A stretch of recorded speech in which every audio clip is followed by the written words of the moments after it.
It's selflessness. Not without ever live. First down. It's selflessness. It's not without. Can it just be the selflessness? Not without ever live. It's a sign. Don't walk in that.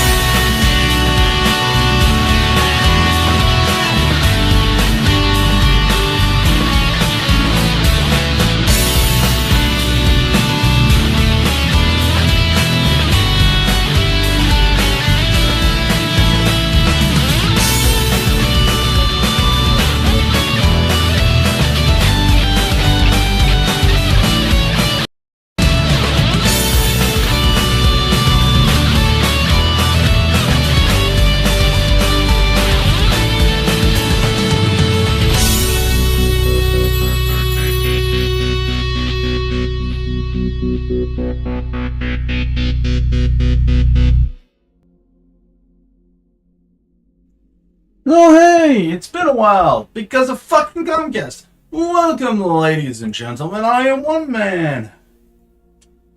We're gonna do a short stream like we did the last time. Do a couple hours. I might actually drop Zenless. How insane that sounds.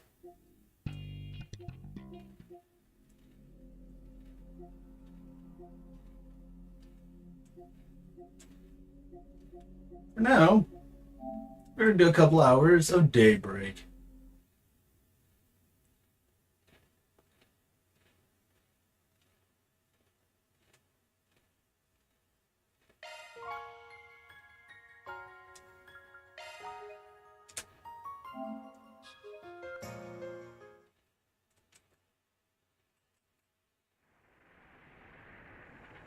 So, we're at Chapter 1.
やれやれ、あたしらの負けか。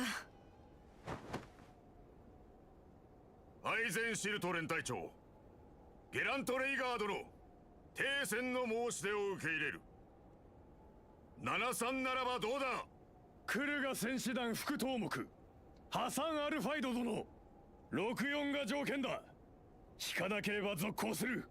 いいだろう。64で我らの勝利だ。クルガに炎とアルーシャの栄光あれ。ああやれやれ、相打ちに持ち込まれるかと思ったが、さっきのカウンターは良かったけど、ちょいと詰めが甘かったね。私の撹乱を想定しておけば、ここぞの選択肢も広げられただろう。You know, there are times where the fucking blur is good, but it doesn't work as well with action. And this one's kind of. I think they need to get. They need to have an option to get rid of the blur. Not everything needs a blurred background, especially when jars against the vision like this. ちょっと気になるかな。くすぐったいよ、アイーダさん。いやー、相変わらずいい感触だね。 Totally understand. I totally get it. また今度戦場以外で会えたら話してあげるよ。私が前にいた段西風のことを。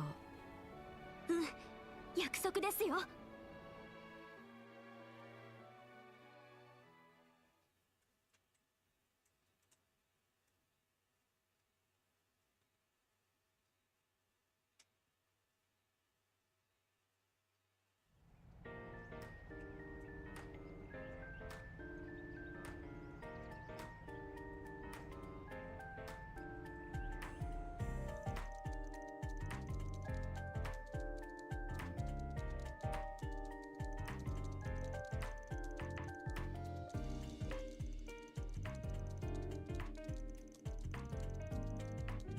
やだやだ、きな臭いね。ちょっと覗いただけでこれかよ。しかしよくまとまったサイトだな。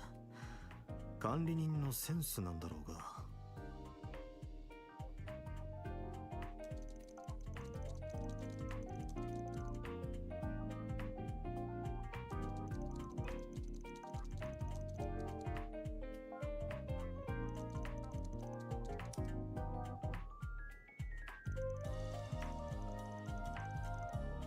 ま、そうなるわな。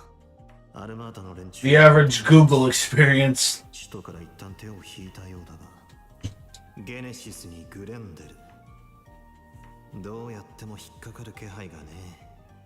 完璧に隠蔽されてるのか、それともネットから消されたのか。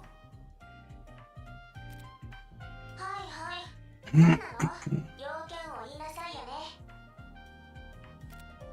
こっちも相変わらずか。いっそマルドックに聞くか。あ、いや、それこそヤブヘビってもんか。そういや、そろそろ定期査定だったな。微妙にどやされそうな気もするが。 Who knows? Who fucking knows, man? 夢坊、ノックはおしとやかにしろ。もう起きてたんだ。珍しい。おはよ Even う。 in まっとうに稼いで even in fucking trails, we can't escape the Yume. の生き方しないとダメだぞ。ビクトルの親さん、孫娘に何吹き込んでやがる。 Oh, 真似するな God, ら I really, 真似をした方がいいぞ。 really enjoy ああ this. いう素敵 I な always 人に will. なりたいならな。 It's the fucking best. 夢、ママみたいになる。あ、アニエスちゃんみたいにもなりたいかな。たく、いいから入ってこい。何を遠慮してんだ。はい。世話。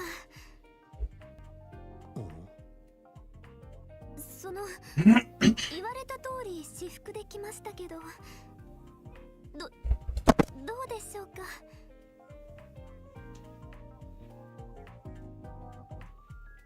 I like how Agnes gets the fucking color scheme of 街巡りには Sarah. ちょっと小綺麗すぎるが、地味めだと逆に目立つだろうしな。まあ制服よりはマシだと思うぜ。そうですか。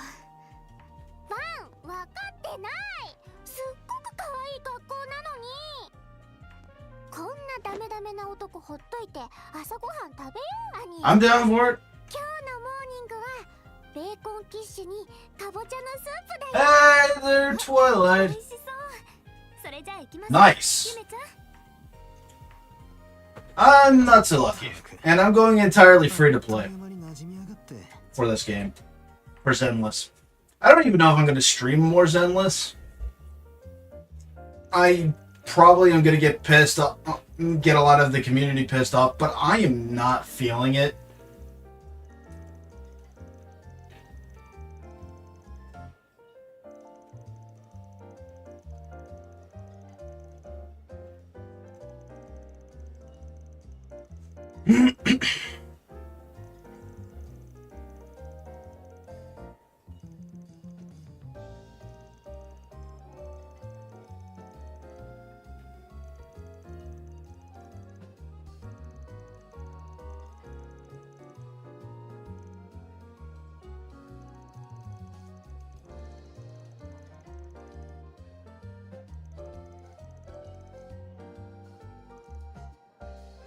Yeah, I enjoyed it for what it was, but it's probably not for me. I might try to get stuff for the rules, but that's about it. You know how like when you sign into a game and you get a daily?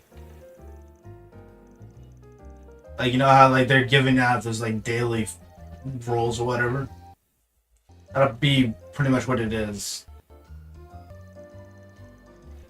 Nothing against it. I hope people enjoy it, but it's not for me. I love this game.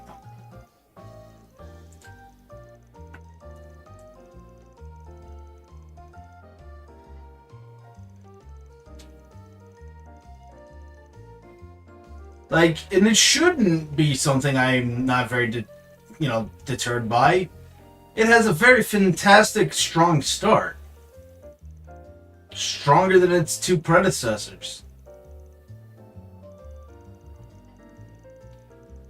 So theoretically, I should be able to enjoy it, but I don't know. It feels samey to me. I know people are saying like, oh, they were inspired by Devil May Cry, but a lot of its mechanics feel Genshin-y. Which isn't a bad thing. Because I did like playing Genshin. But if I wanted to play Genshin, I'd play Genshin. And not gonna lie, I'm not a fan of the setting either. And I've been hearing like connections to the Honkai verse, and I'm just like,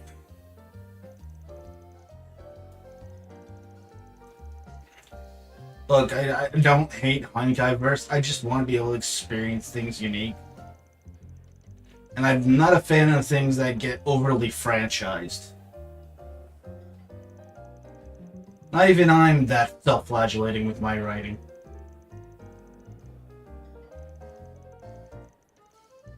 But I hope people enjoy it.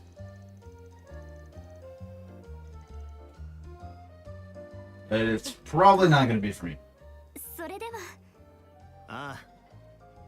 And the worst part is that the iframes are insane.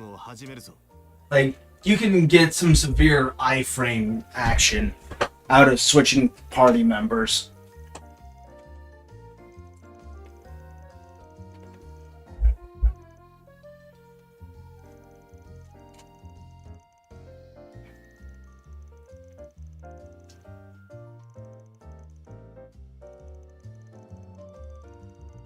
Belle's cute as fuck, though.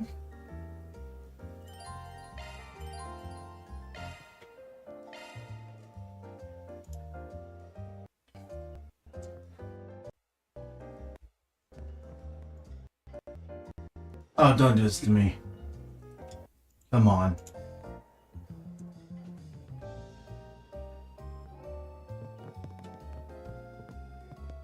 Shop.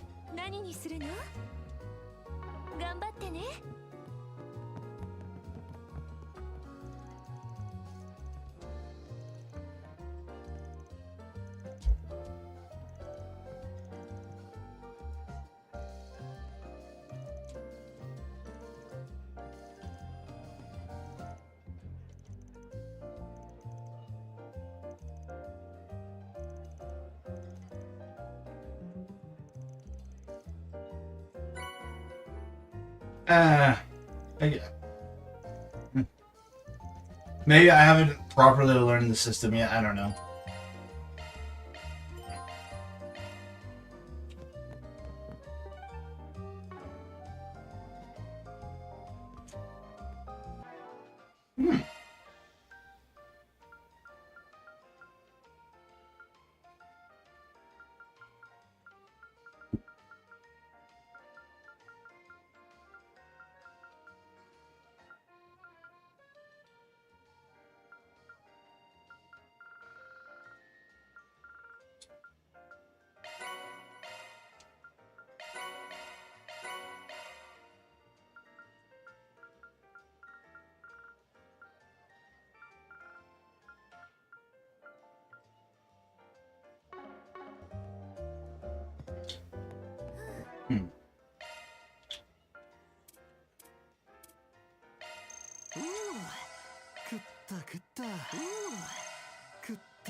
染み渡るぜ。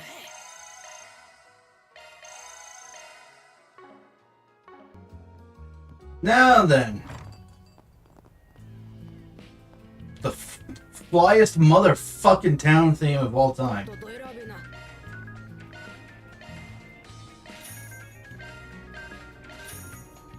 やんちゃすんじゃないよ。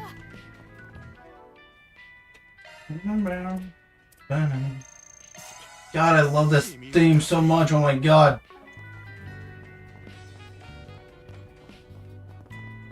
It's the fucking best.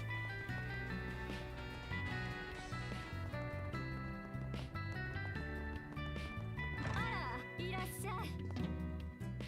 Hmm.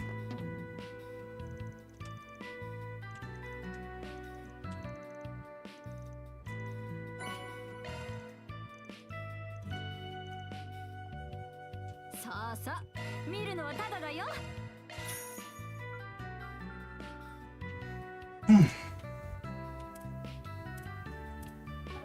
いつでも見においで。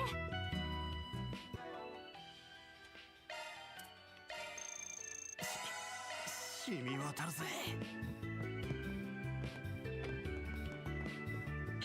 Love this town theme so much. This town theme has no right to be as good as it is.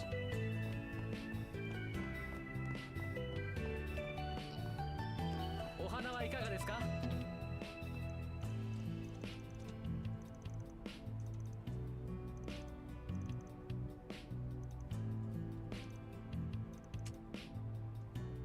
お花はいかがですか？またお越しくださいませ。 Yeah, you can tell I'm a little obsessed with the song.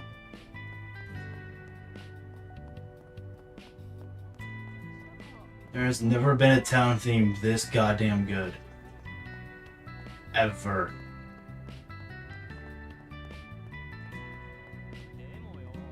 ここは何の建物でしょう。初めてか？公衆浴場ってやつだ。 Well, I don't know if I'm going to be playing Metaphor, but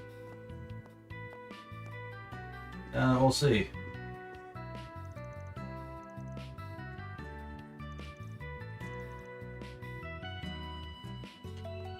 Aw.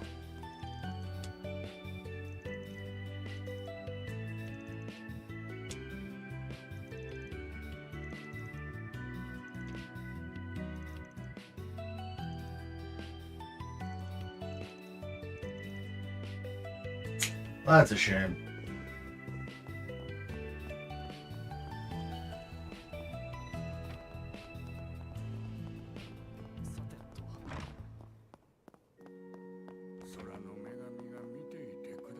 Oh god, the inferior church music. What I will be doing, on the other hand, though, is after I finish this game, I'm going to be doing Tsukihime. As for after that, let's see. I do another Yakuza Plat or something. I don't know. I have planned for... Oh, right. They had the Lost Judgment thing. I might put Lost Judgment off to the side while I go and plat Kiwami 1.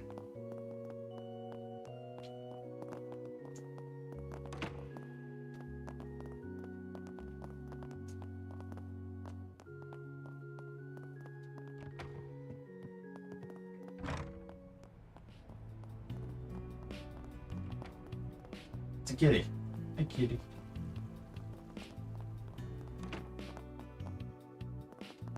God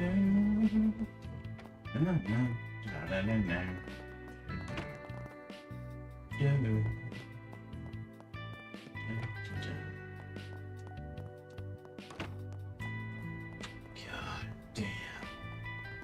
It's so fucking slick. It is stupidly awesome and slick. Oh my god.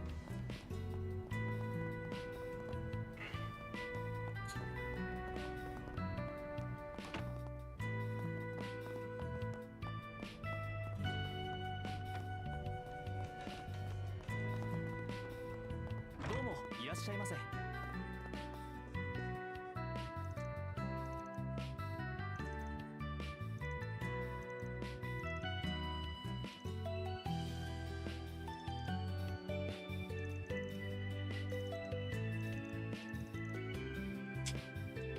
Out there, she's just shy.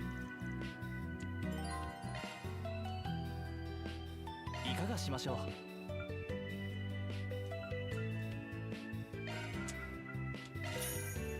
またお越しください。いかがしましょう。 またお越しください。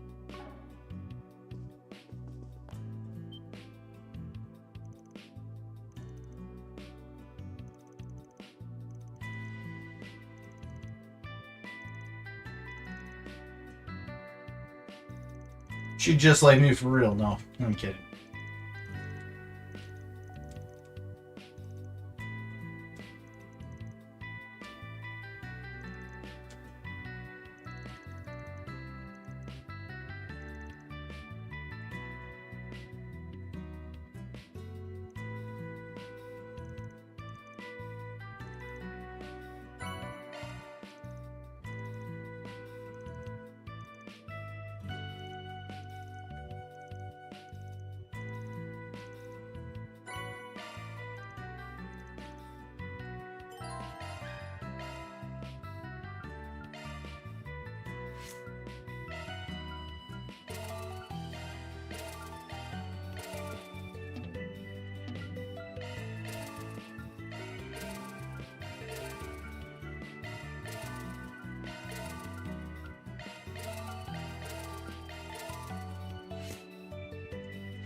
Made only possible by the fucking DLC I got.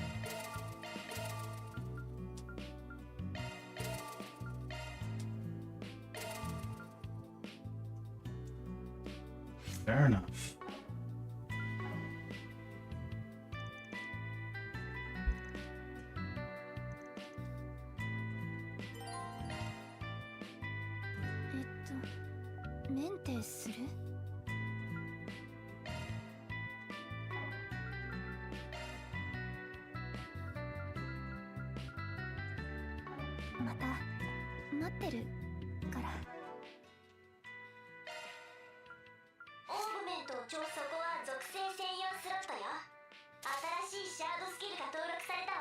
Trying to get myself a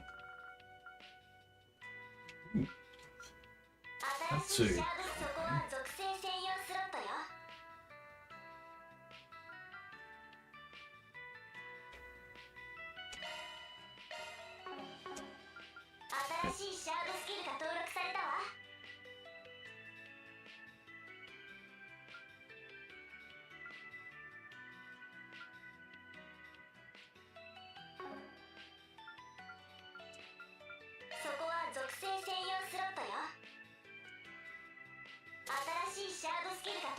Love the just sheer amount of depth in the mechanics.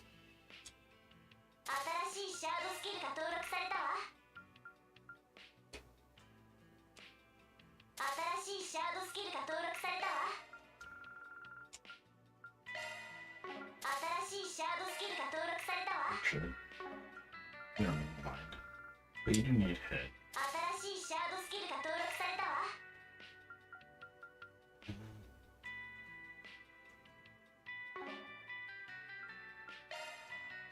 And we'll give the rest her.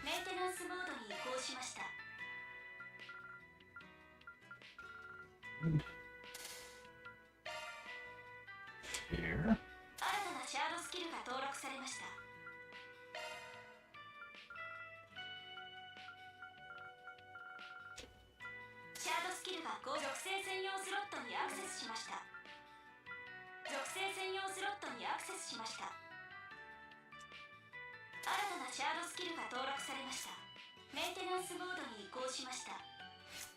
Okay, we're done with that.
お仕事開始ですね。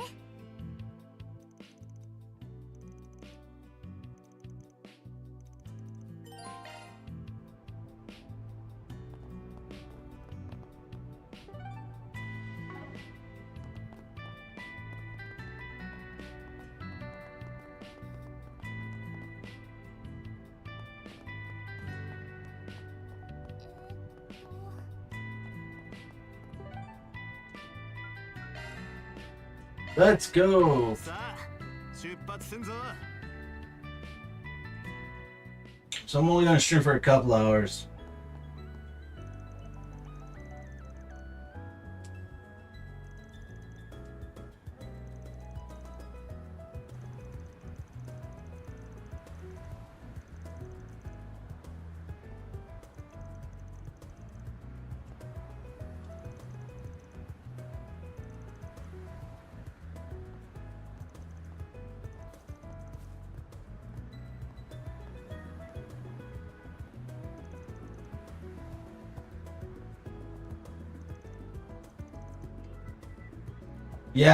Yeah.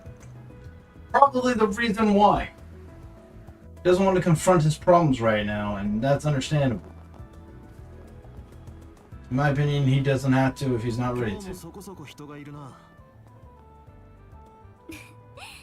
バンさん Well, も I don't think most people are there, Agnes. いや、むしろ好きだぜ。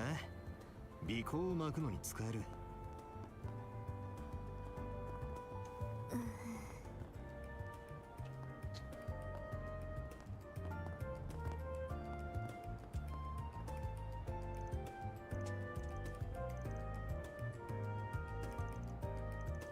Fuck off. I want to do it in my order. Yep.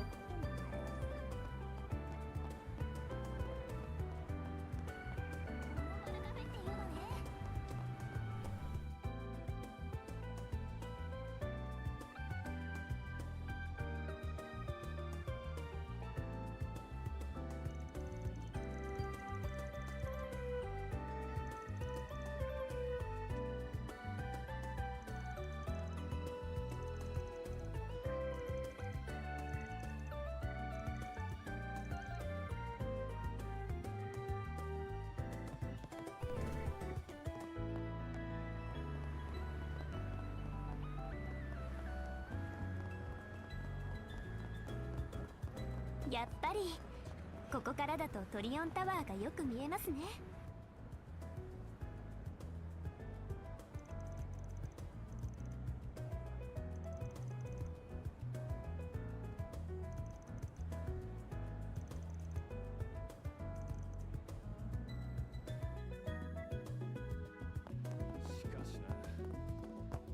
どれも自慢の一品よ。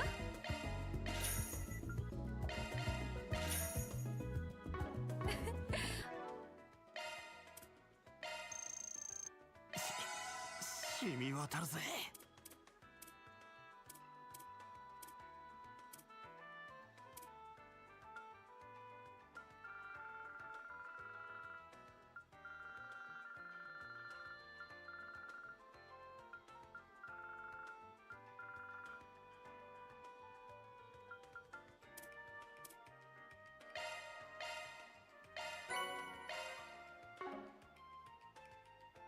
またどうぞ。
どれにいたしましょう。またお越しくださいませ。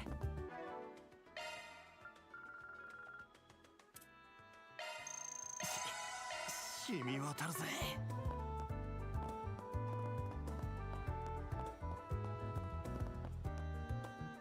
ようこそおいでくださいました。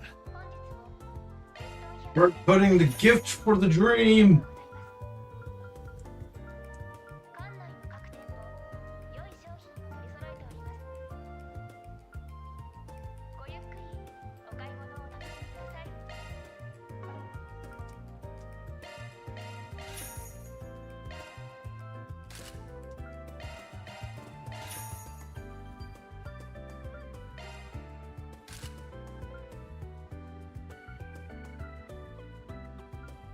百貨店にご来店いただきありがとうございます。館内の各店も良い商品を取り揃えております。ごゆっくりお買いまたのお越しをお待ちしております。 Oh yeah, I forgot. They have vending machines here you can buy shit from. そうだな。 No, no, fool. Tea, not soda. I'm kidding. Anyways.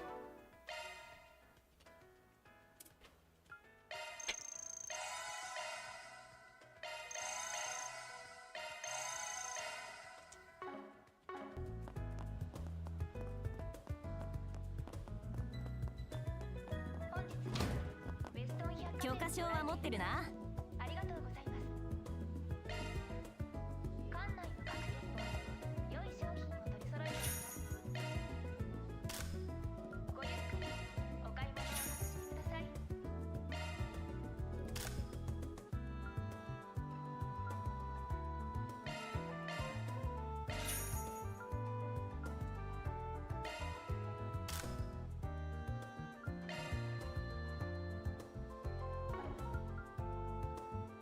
ちゃんと手入れしろよ。許可証は持ってるな。本日はウェストン百貨店にご来店いただきありがとうございます。館内のまたいいもん揃えたくぜ。取り揃えております。ごゆっくりお買い物をお楽しみください。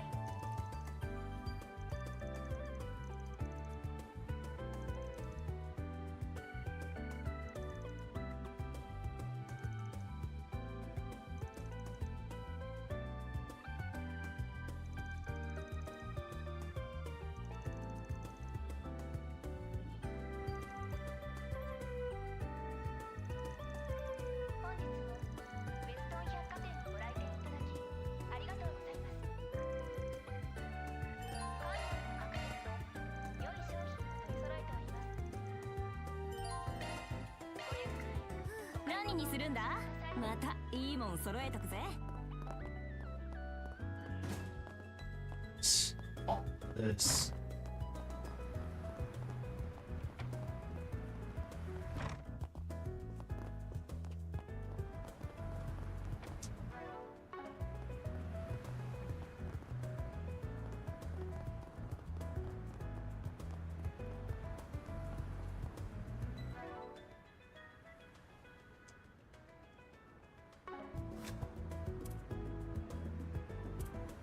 Hmm.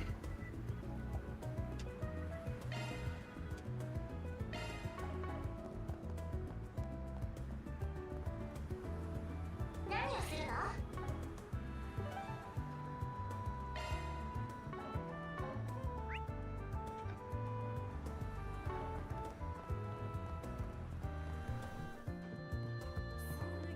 今日は何にしますか。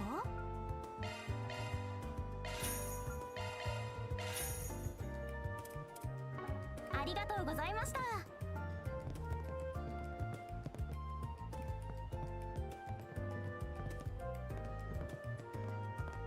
何がお好みかな。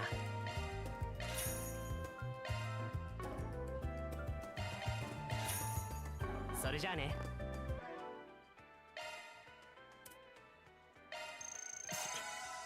染み渡るぜ。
メンテナンスはお任せを。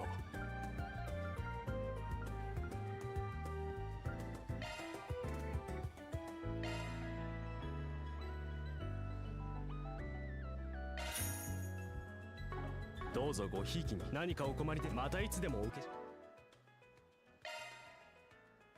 メンテナンスモードに移行したわよ。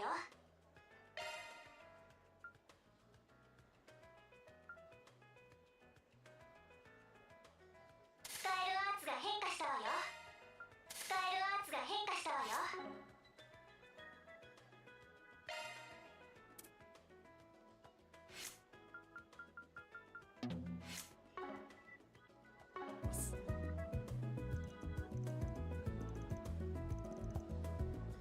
メンテナンスはお任せを。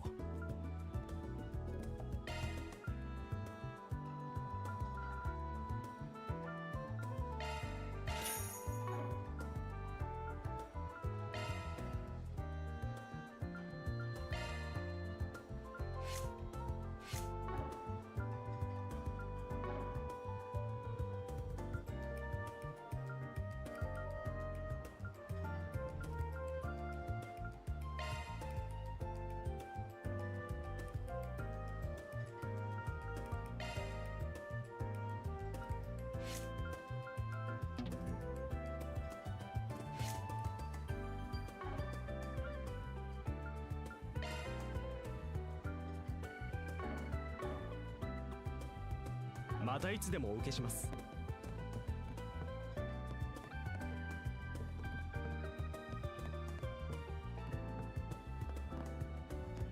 何がお好みかな。それじゃあね。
各店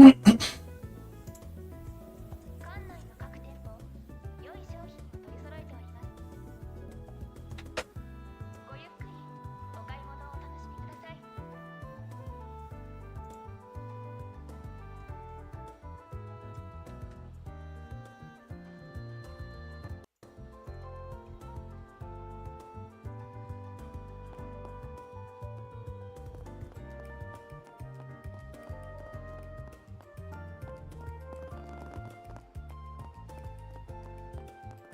本日もウェストン百貨店にご来店いただきありがとうございます。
Mm-hmm.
No, you won't.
All right.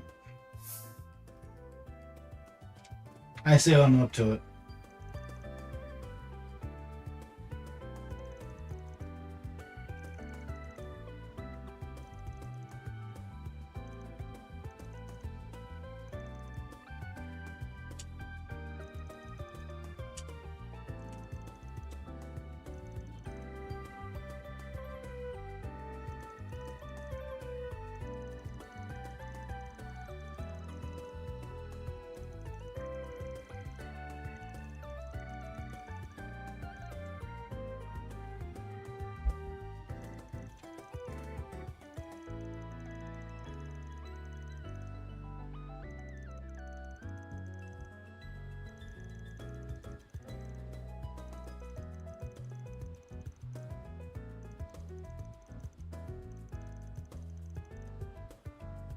これで解決だ。入金を確認したわ。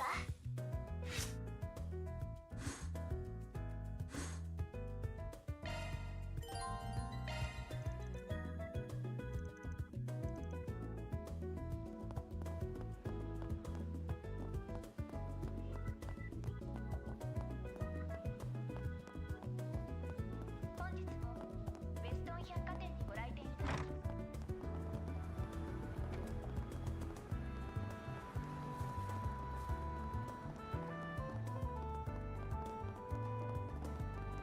さて。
オー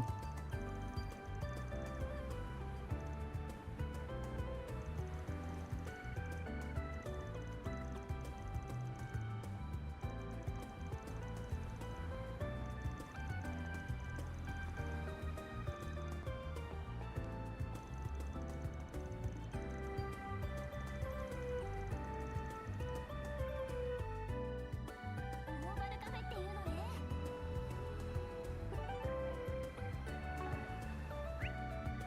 ね。Well, then, be right back.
Alright, I'm back.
では向かいましょう。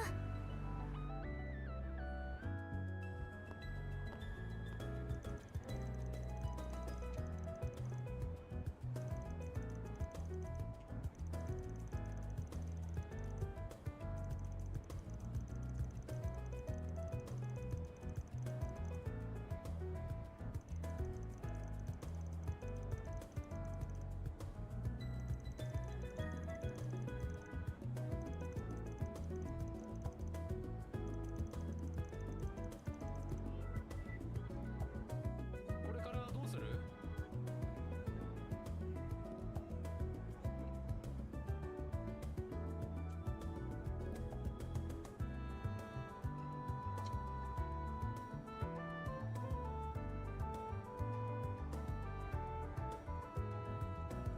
さてと。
あら、バンちゃんじゃない。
さてと。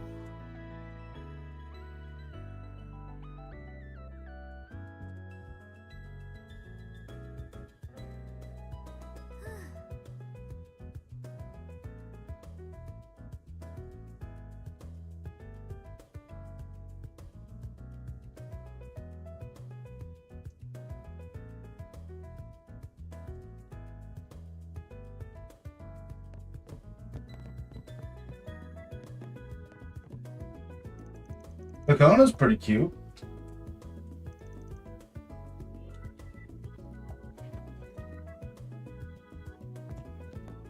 どんな気分かしら？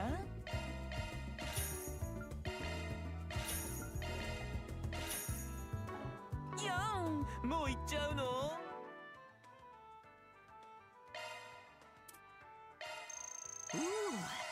食った食った。うま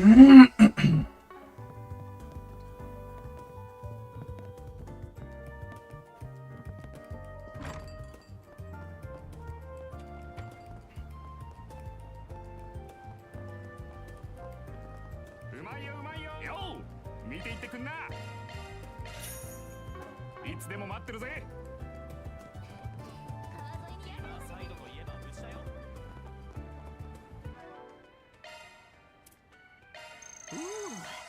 食った食った。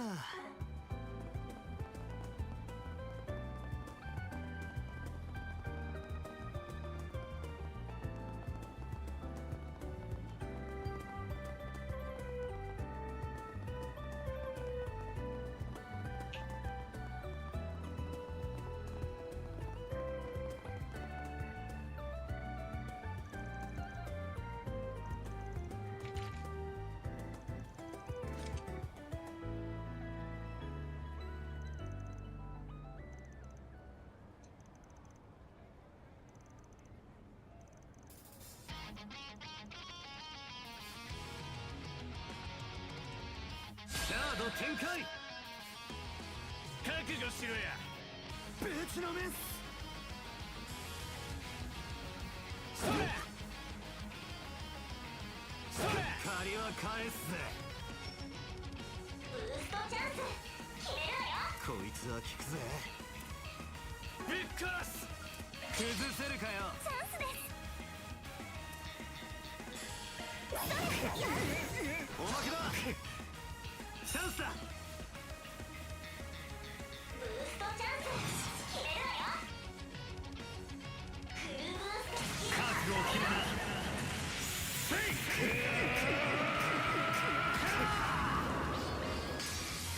ガンダライスライダ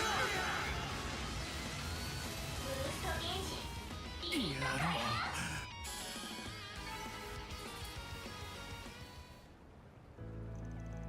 Yes. Nope. You did not stand a chance.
That feels like foreshadowing, but it doesn't happen in this game.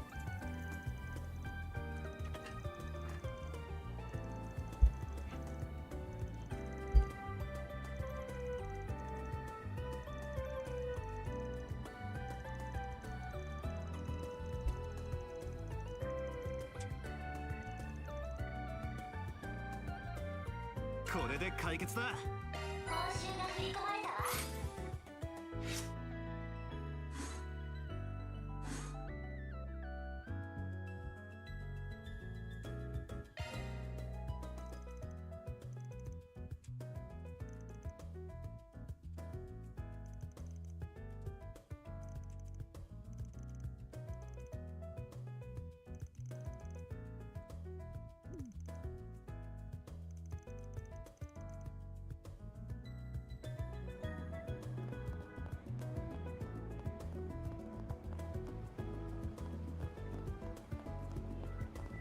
スケジューラーを起動したわ。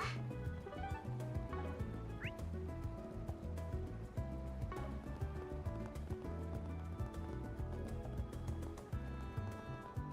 ンターより最新のニュースが入っています。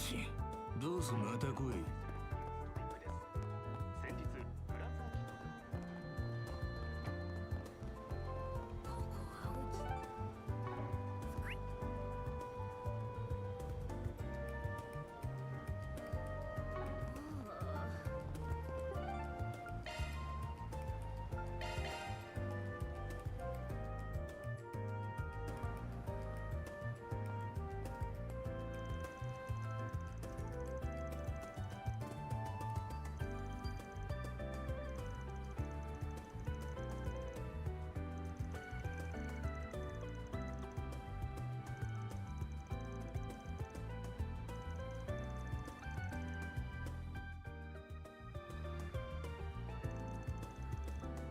機よう、やってるみたいだな。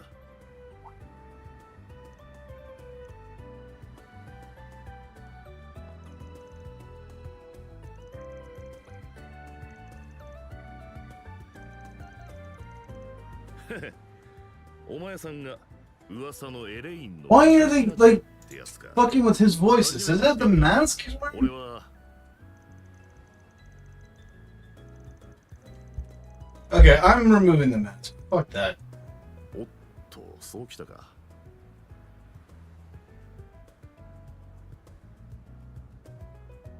ジン・バセックだ。重鎮って柄じゃないけどな。解決事務所だったか。話はちょくちょく聞いている。先日の件でも世話になったようだ。改めて礼を言わせてもらうぜ。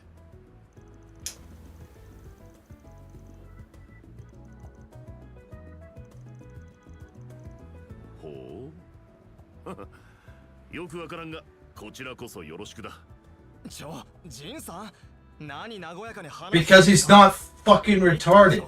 ここ数年、俺たちの陰で動いている奴がいるって。商売敵。いや、場合によったら取り締まりの対象かもしれませんよ。And what grounds are those, huh? そこは嘘でも否定しておきなさい。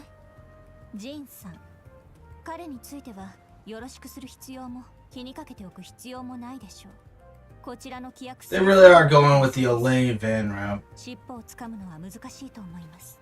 先日の件みたいに必要があれば最低限のやり取りをするだけで十分かと。あなたは黙っていなさい。Bruh.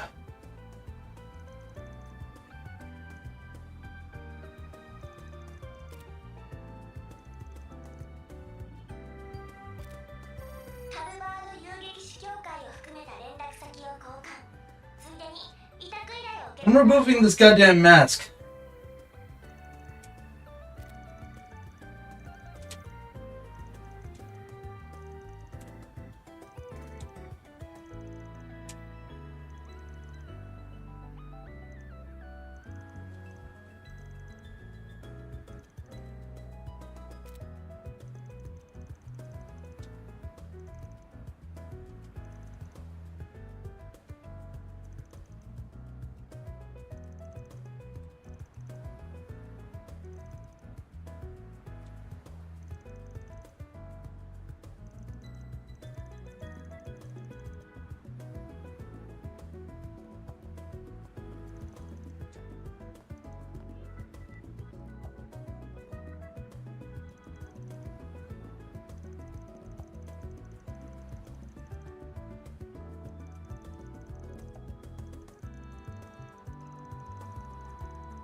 Hmm.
We're changing out costume. This is fucking bullshit.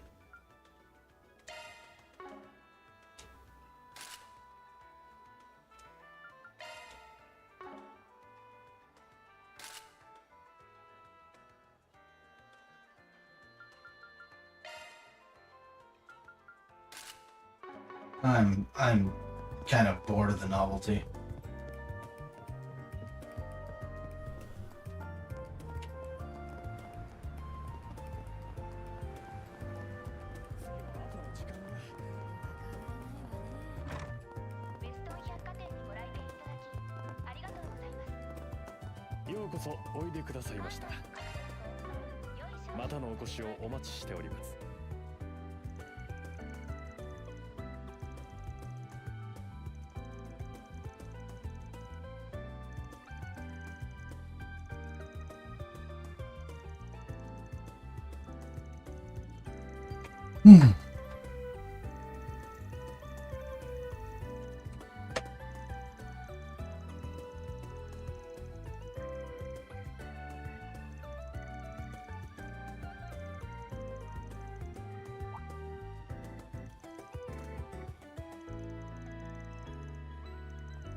be fair,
依頼達成ですね。は上出来だ。入金を確認したわ。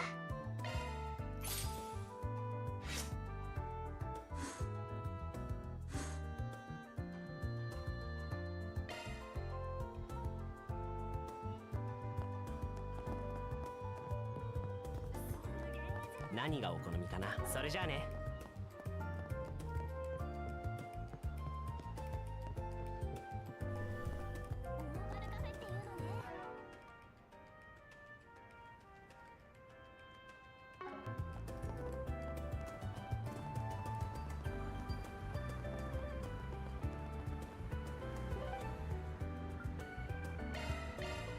行きましょう。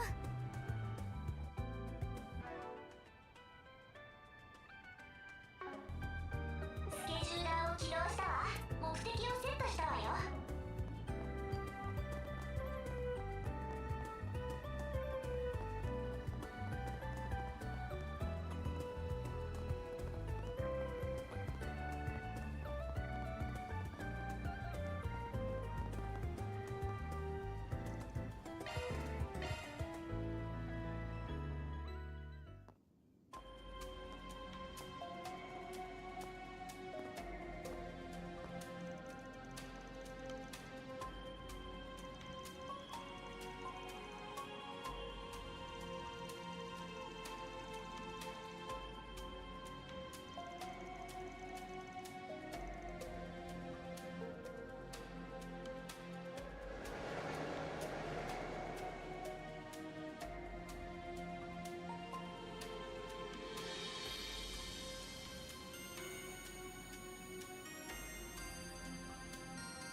先ほどの扉、今回は特殊な操作をしてませんよね。ああ、開いたままだったな。警察がまだ出入りしてんだろ。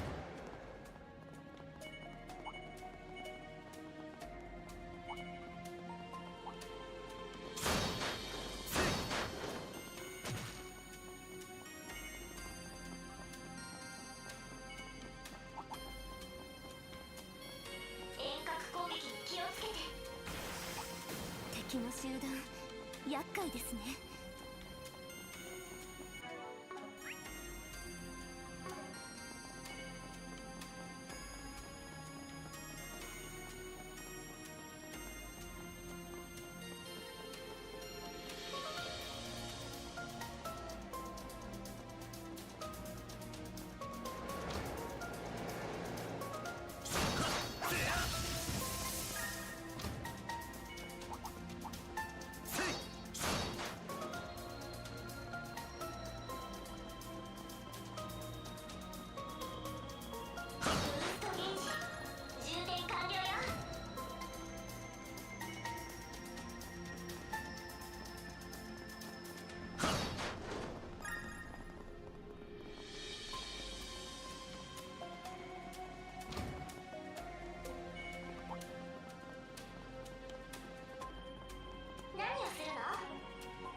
生き返るぜ。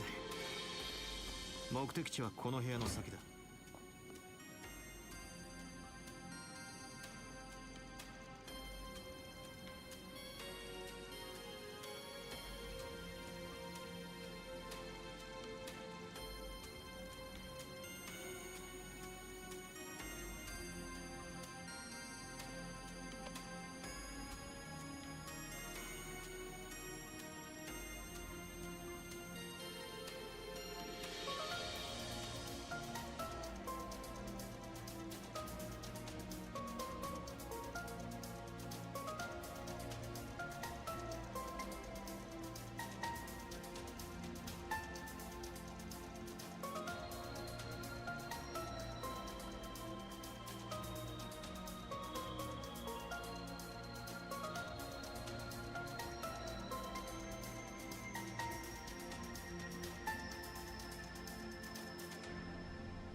二人とも目を閉じていろ。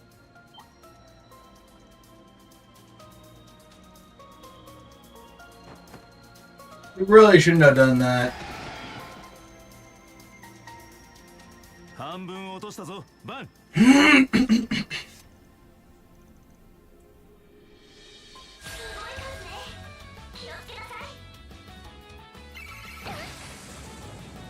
等だ。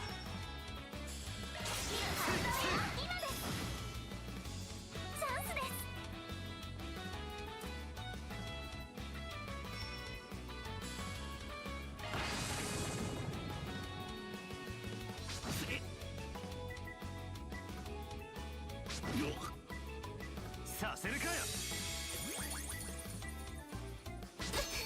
チャンスだ。ブーストチャンス決めるわよ。この調子でいきましょう。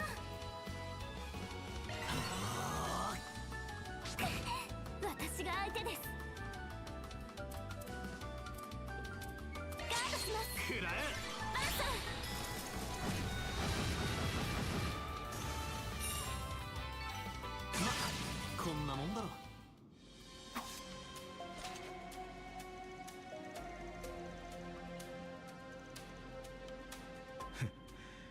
そいつは良かった。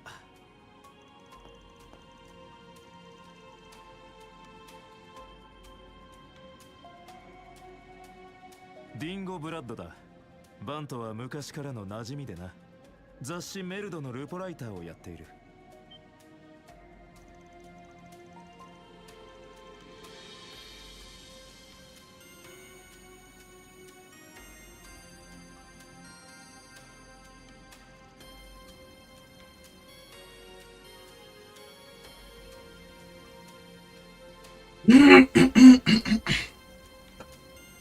やれやれ。その友達には控えるように言っておくといい。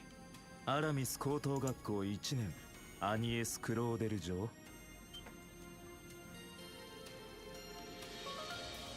ベルモッティじゃないが副業で似たことをしていてな。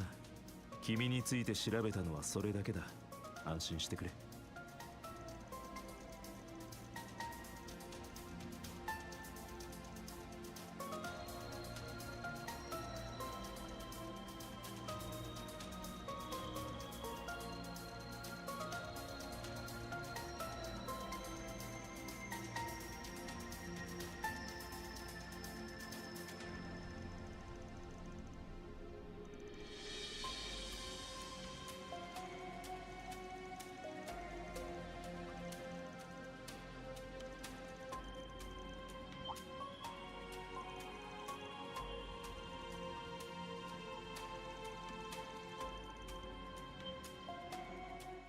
通信新人記者のマリエル・エーメって言います。事件について何かご存知だったり、ぜひぜひコメントを。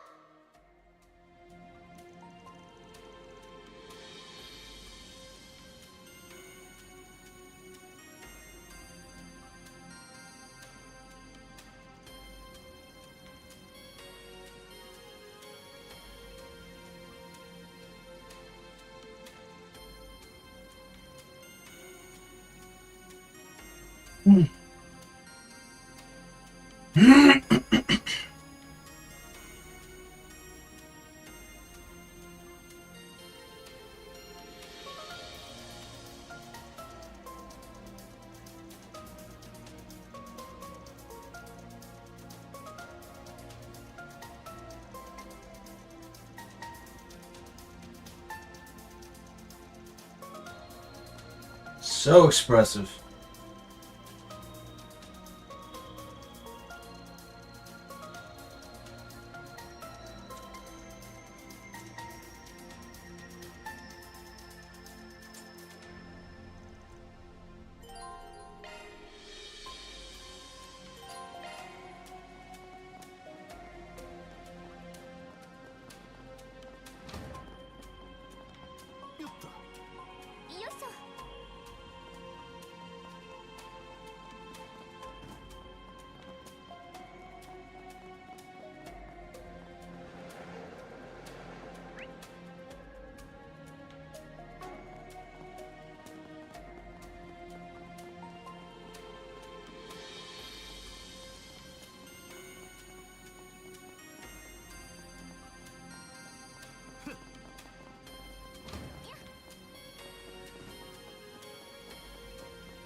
こちらの番だ。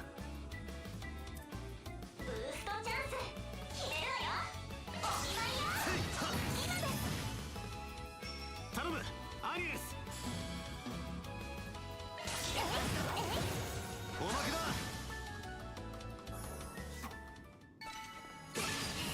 やりました。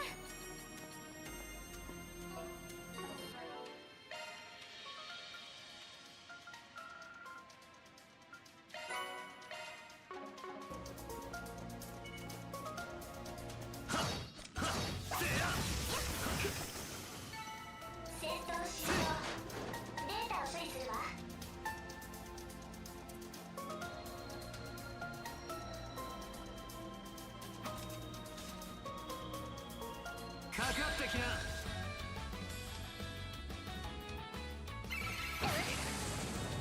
シールド展開。私が相手です。もらった。チャンスだ。そこです。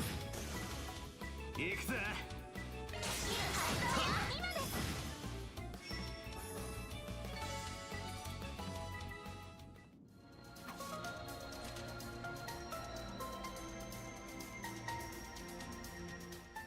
見てなさいよ、リンゴブラッド。今度こそ出し抜いてやるんだから。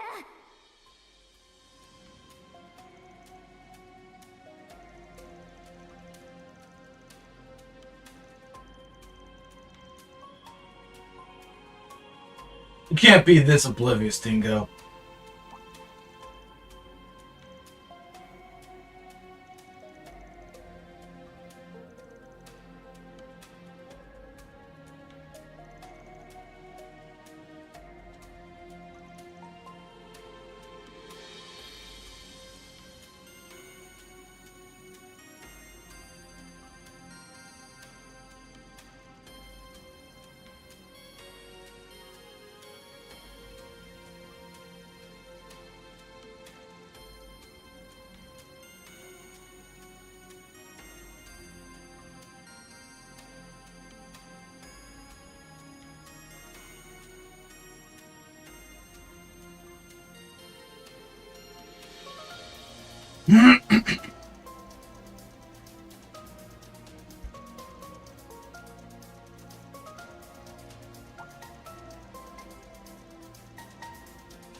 相手が悪かったな。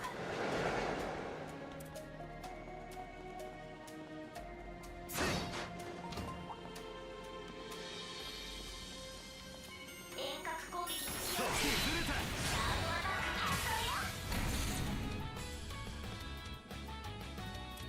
ブーストチャンス。決める。財波駆動。くらえ。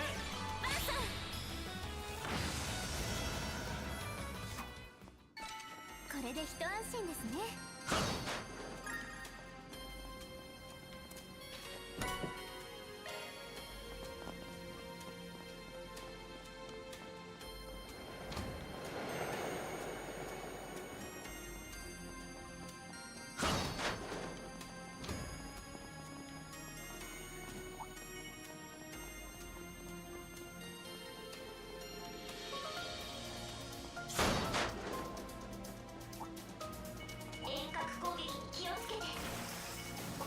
敵の集団、厄介ですね。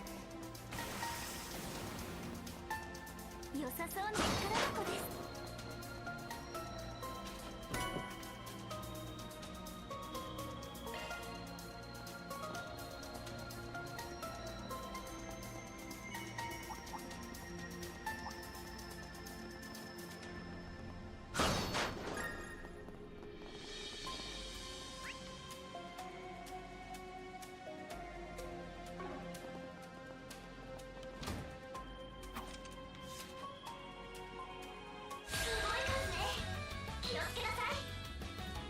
こちらの番だ。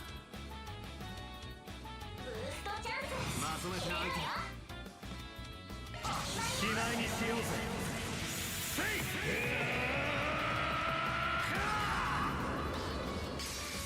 ダンダライスレイダー。ブーストゲージリミット解放。Oh, we got a trophy tonight.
宝箱だな。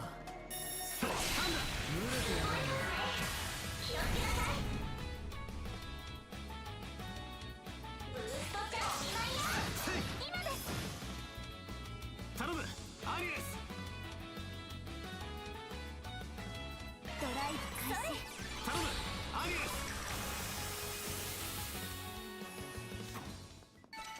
戦闘終了。データを整理します。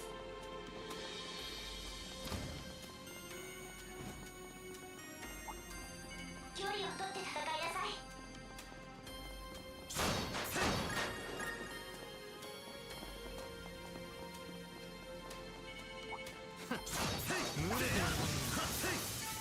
これで一安心ですね。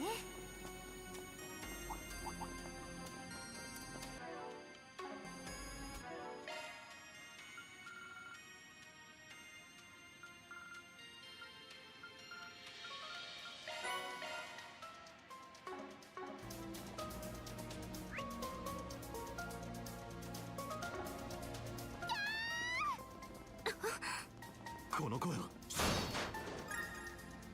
急ぐぞ。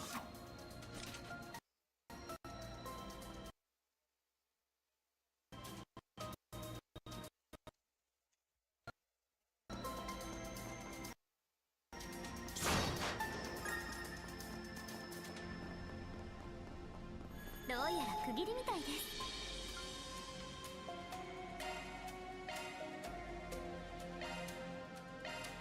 まあ待ってな。おまっとさん。頑張りますね。お口に合うでしょうか。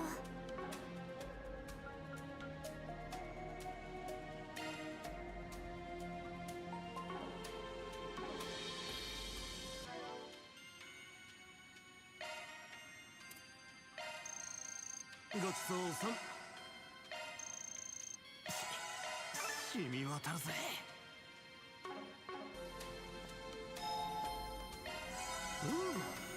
生き返る。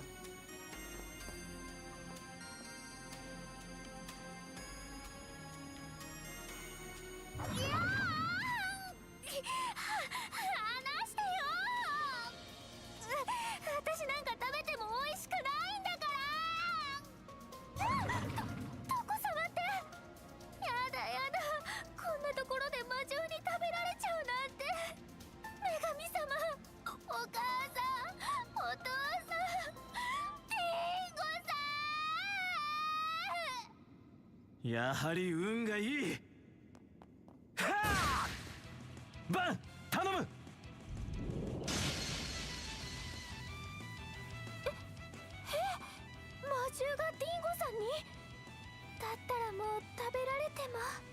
寝ぼけるな。下がるぞ。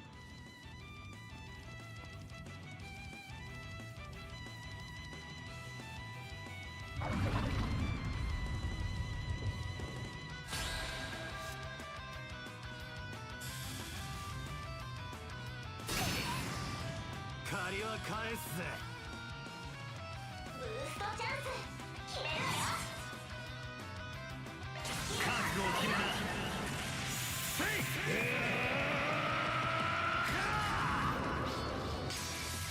ガンダーライスライダブーストゲージリミット解放。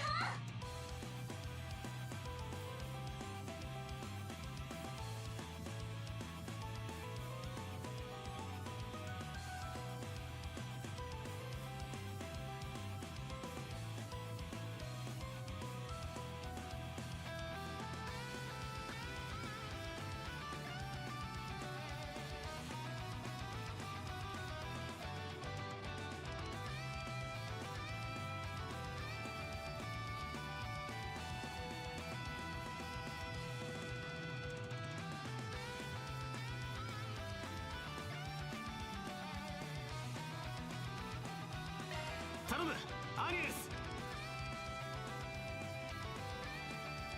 特定の圧が有効です。ガンガン行くぞ。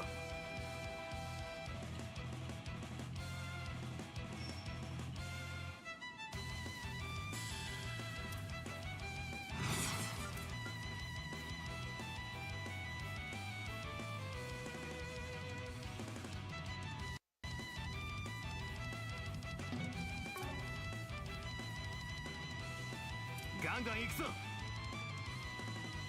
頼んだ。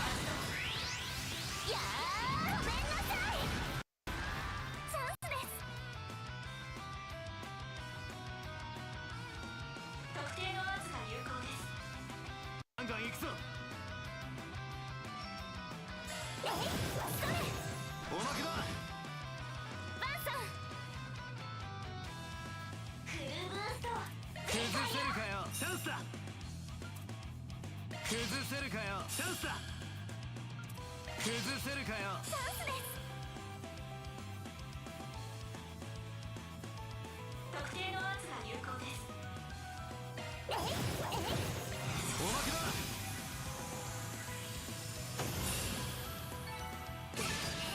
やりました。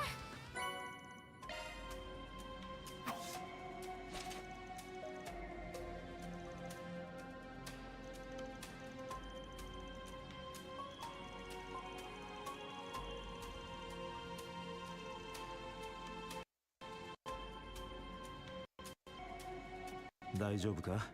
足などはくじいていないようだが。はい。でもどうしてリンゴさんがこんなところに。はっ、ひょっとして私が掴んだスクープを横取りしに来たとか？どうしてそうなる？言っておくが、ジャコモの件は解決済みだ。犯人も含めて CID 預かりとなっている。そちらの編集長も了承しているはずだぞ。じゃあどうして私こんな暗くて怖くて恥ずかしい目に。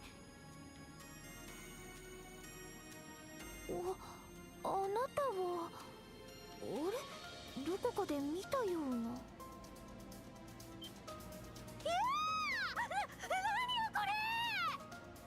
Wine, what did you expect to happen?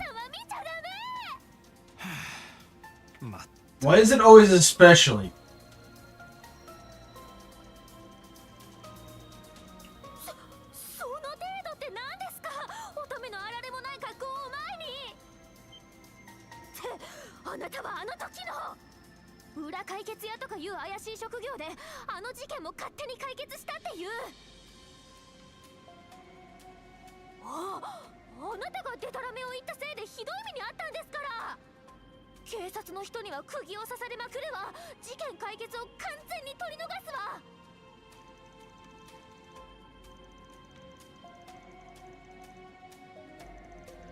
Save the view for Dingo.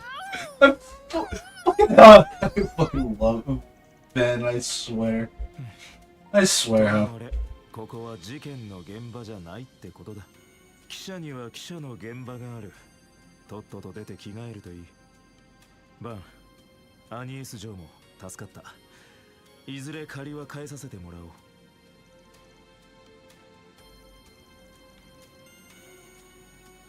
ちょっとディンゴさん、まだあの人に言いたいことが。Yet you're choosing to walk with him. 待ってなさいよ。裏解決やバンアークライド。Ah, reminds me.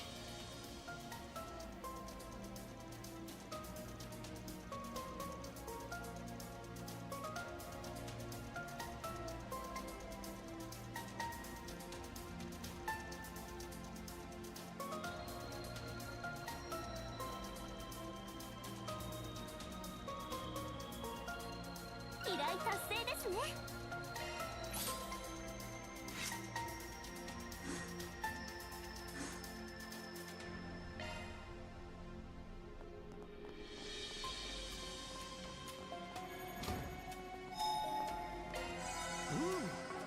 生き返るぜ。何をするの？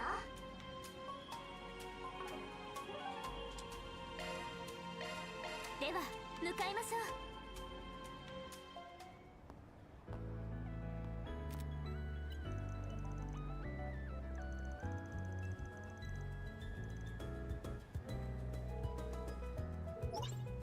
おお、アークライドか。無事片付けてくれたようだな。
入金を確認したわ。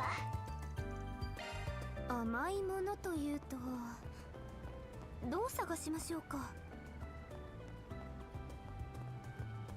候補はいろいろあるが、下のテラスエリア。こんにちは。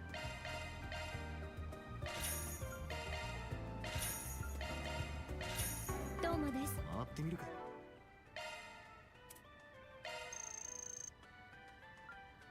ごちそうさん。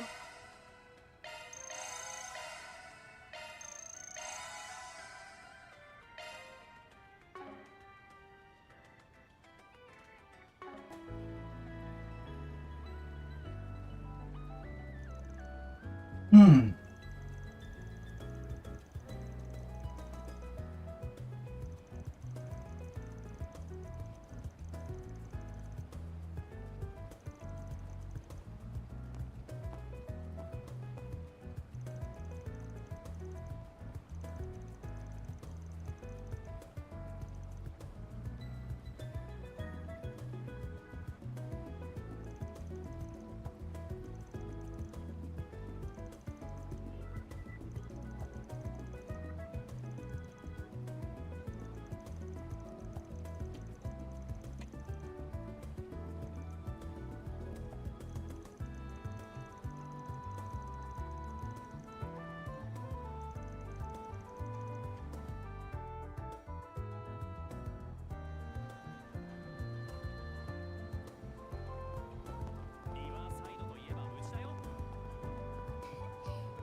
いつでも待ってるぜ。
何にしまありがとうございました。メンテナンスはどうぞごひいきに。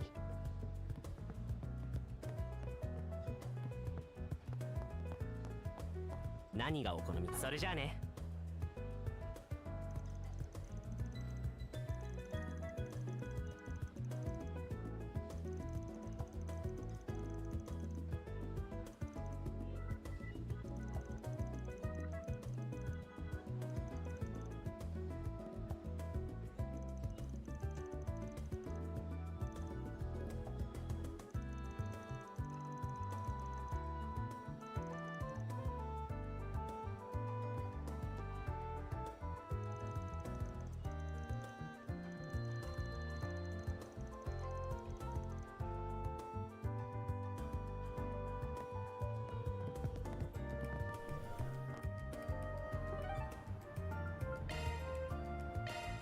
では向かいましょう。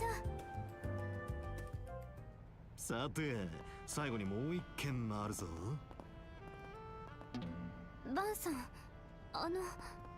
いいから黙ってついてこい。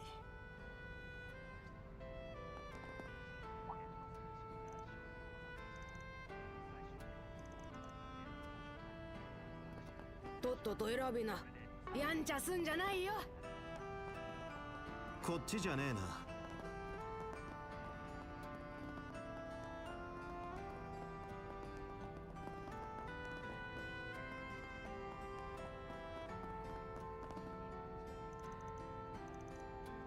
We can never escape the Yume.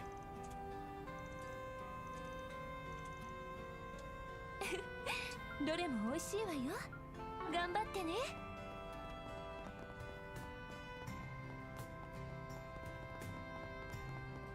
お花はいかがですか？お花はいかがですか？またお越しくださいませ。染み渡るぜ。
Oh.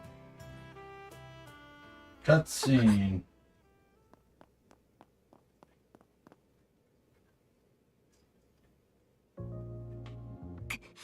どこに？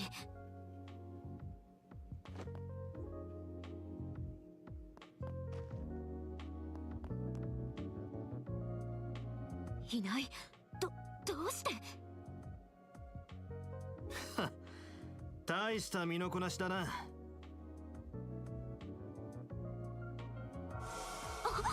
甘いぜ。バンさん、大丈夫ですか？え？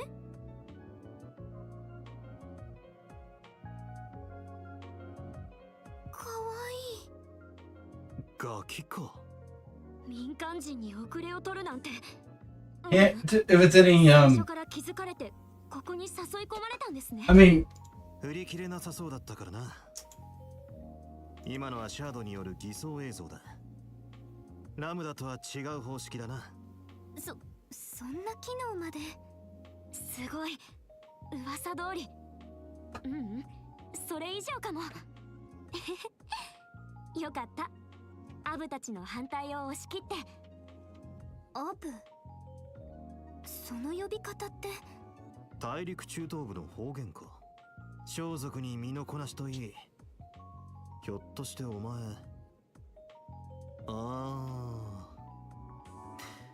二重の意味でひょっとしてだったか。え？参ったな。その年でクルガの両兵、しかも小娘とはな。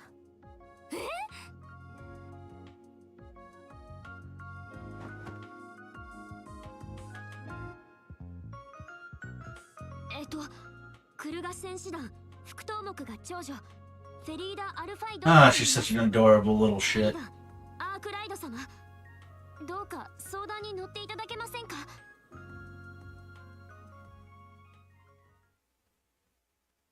Well, as soon as possible.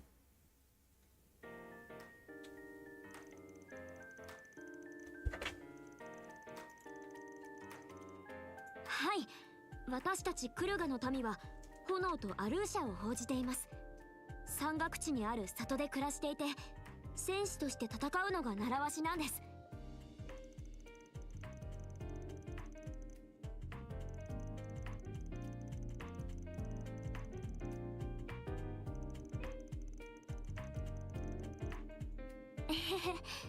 そんな、私なんかまだまだ半人前で、早くアブたちみたいな一人前の戦士になりたいんですけど。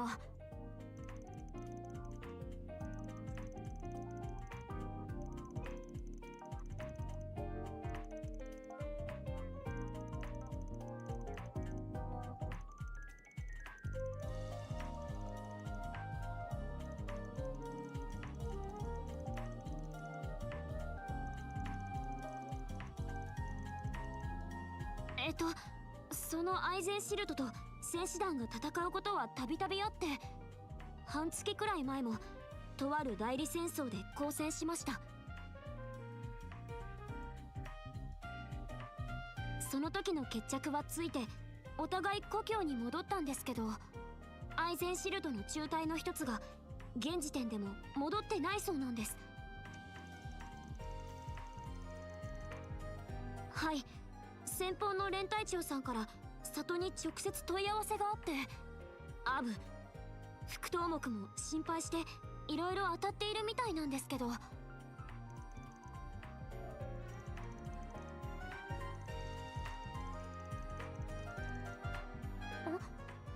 い、そうですけど。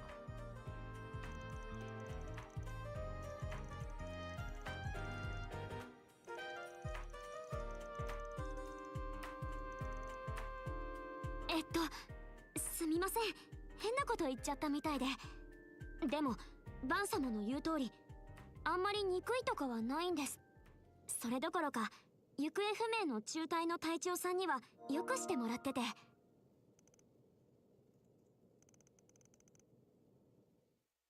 アイーダさんっていう女傭兵で、アイゼンシルトでも指折りの実力者です。私が2年前に戦士となってから何度か敵味方として付き合いがあって、休戦日や合同訓練の時にいろいろなことを教えてくれたんです。私、妹に弟、年の離れたお兄ちゃんはいるんですけど、本当のお姉ちゃんみたいな感じで、年下だけど友達って言ってくれて、大切な人なんです。でもクルガからの捜索隊への参加を希望しても認めてもらえませんでした。まだ13歳だし、里と戦場しか知らないからってアブが。は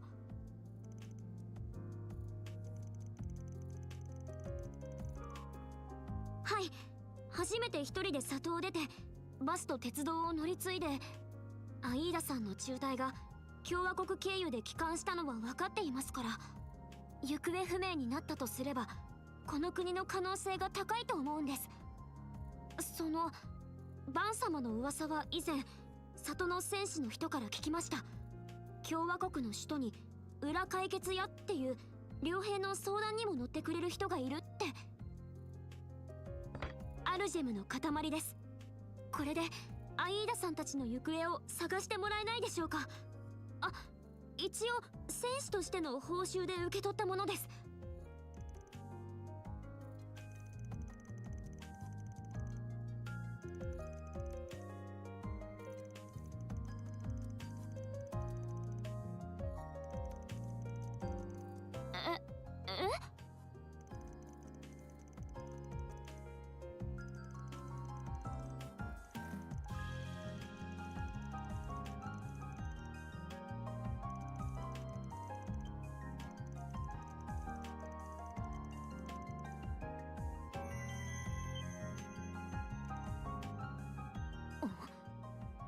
れって。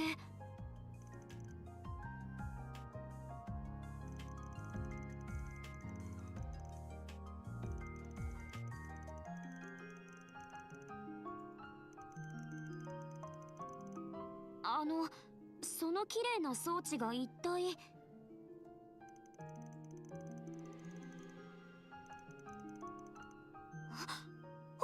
本当ですか？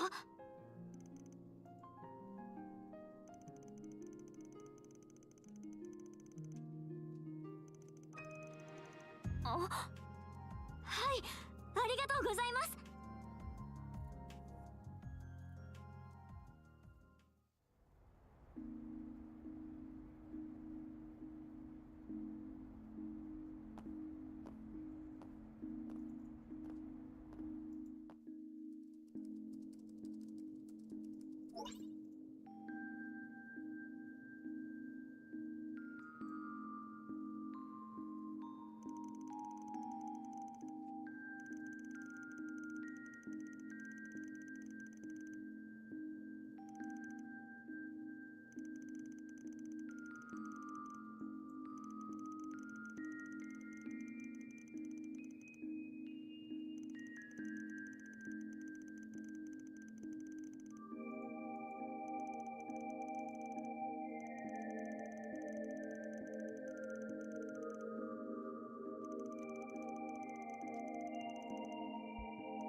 バンか。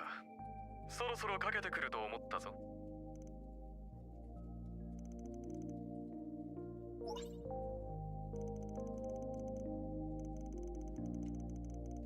ああ、クルガ戦士団ハサン副頭目の娘フェリーダ・アルファイド、アイゼンシルト中隊の捜索依頼だな。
大きな車ですね。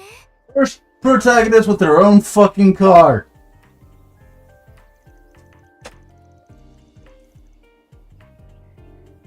4大動力車ライセンシーの中でもスポーツを得意とするインゲルト。その傑作ピックアップトラックを俺なりにカスタムチューンしててな。特にフロントと足回りを。すごい車なんですね。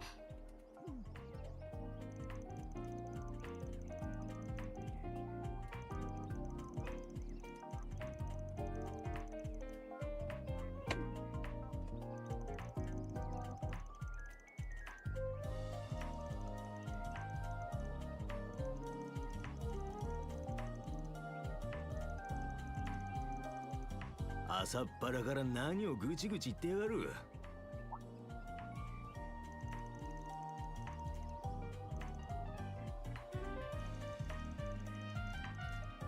むにゃ。そうだよ、アニエスちゃん。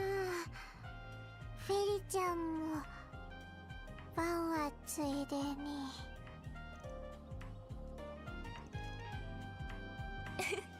それとこれ持って行ってちょうだい。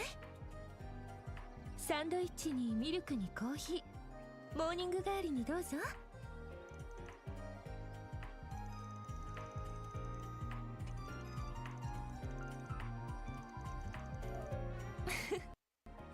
いいのよ。もてなすのは当然だ。あなた Don't do this now. そうでしょ。お前さんみたいなちびっこはよく寝てよく食べるのが一番だ。バン、お嬢ちゃんたちにくれぐれも危ないことがないようにな。いってらっしゃい。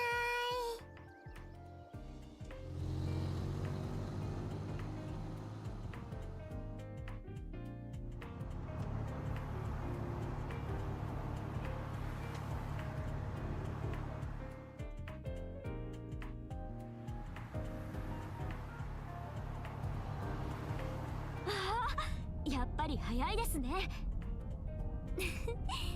それなのにあんまり揺れていませんし、バンさんが自慢するのもわかる気がします。そうだろそうだろ。あと10分くらいで首都高を抜けて北の国道へ出る。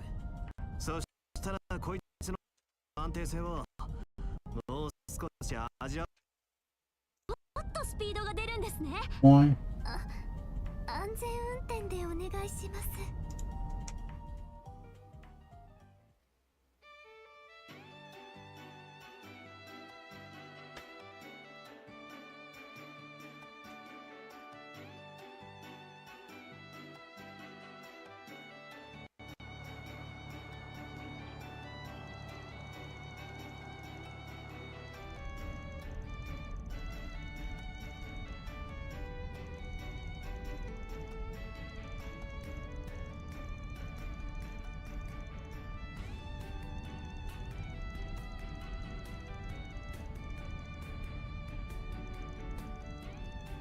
Mm.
そうなんです。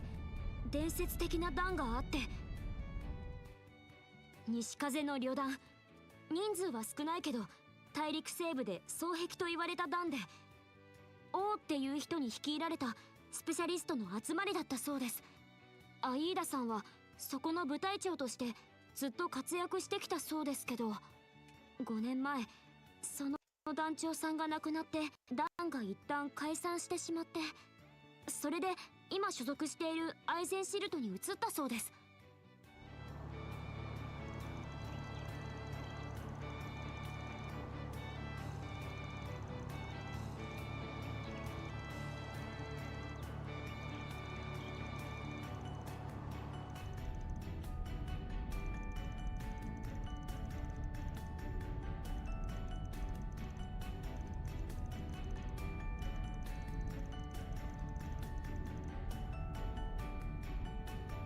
フェリちゃん、アイーダさんからいろいろなことを教わったんですよね。知識や思いはきっと大切な絆を手繰り寄せる手がかりになると思います。だから大丈夫。バンさんはもちろん、私も微力ながらお手伝いしますから。アニエスさん、はい、ありがとうございます。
言わずもがなです。戦士団で使われているアサルトソード。It's a P90. お二人は私が守ります。 Maybe a vector. Yeah, it's a vector. It's a vector with a blade attachment. Don't kid yourself.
どうなるかと思ったけど、ギルドとは別口の便利よね。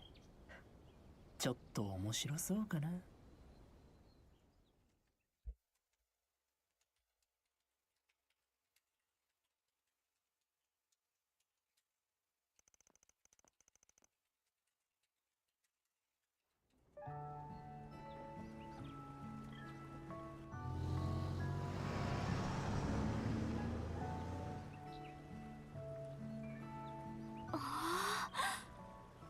素敵な村ですね。中世の建物に小川。 This place is fucking beautiful.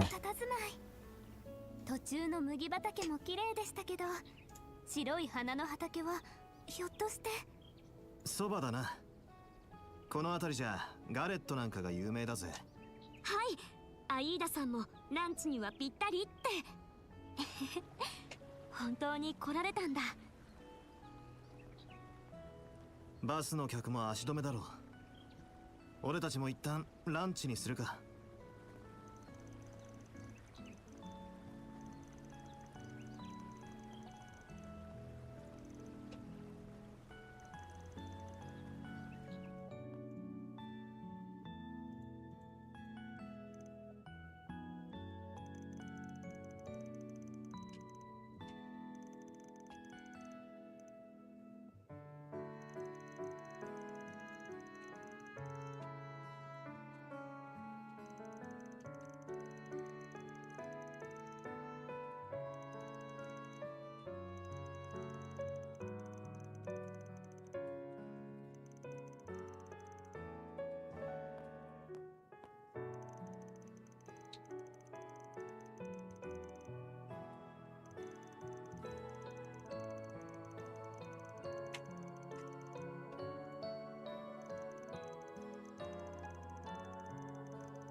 Let's save.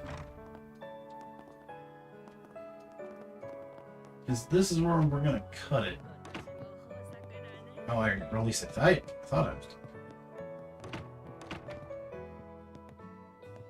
Well, that sucks. My bad.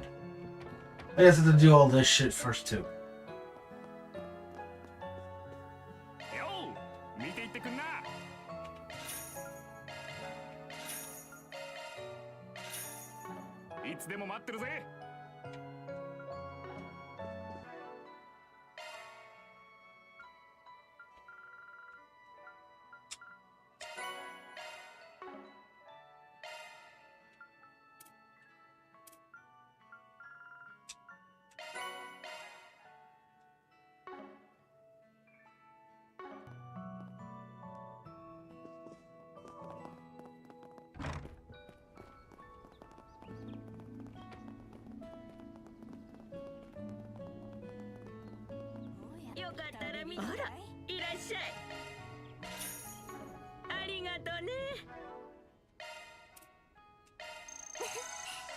ごちそうさまでした。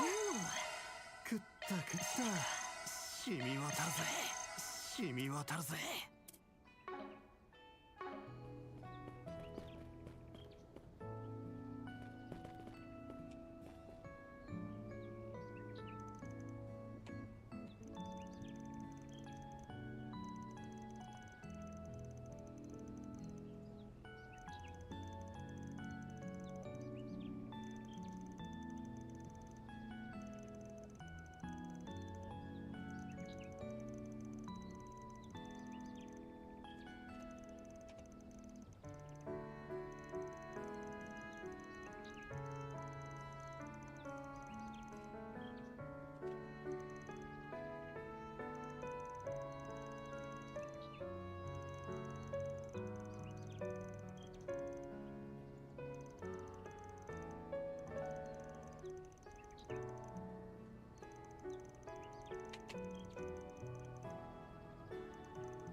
さあ、仕事を始めんぞ。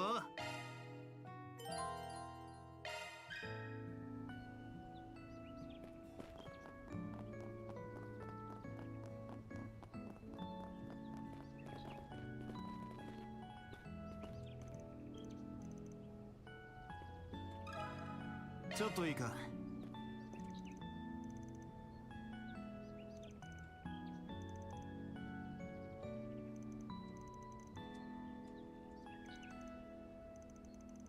Adrenaline, inner soul.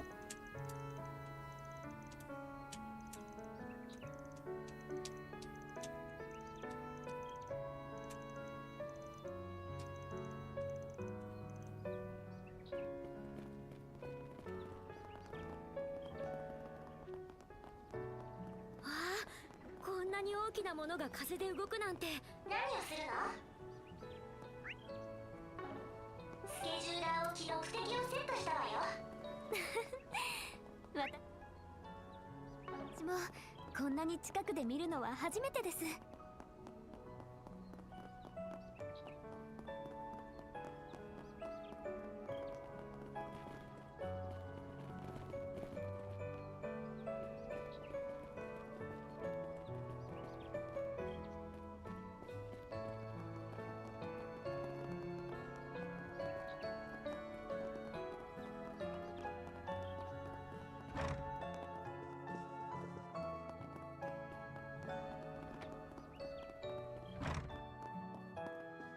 いらっしゃい。またの。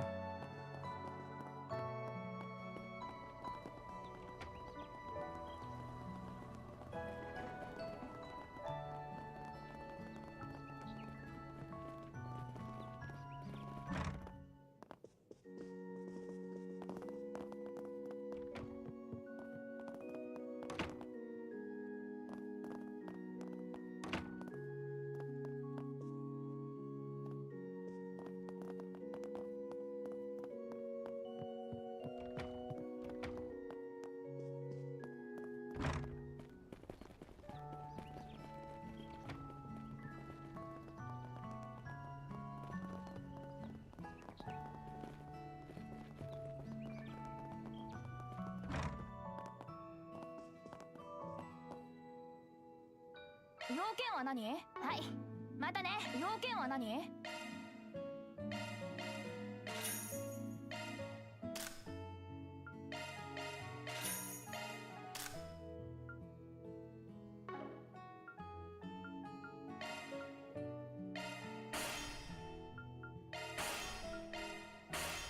はい、またね。そうだな。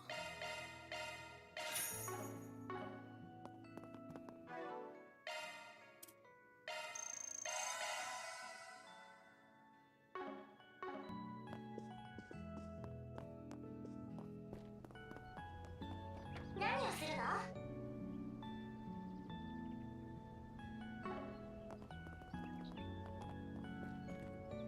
Where's the mayor? Jafar.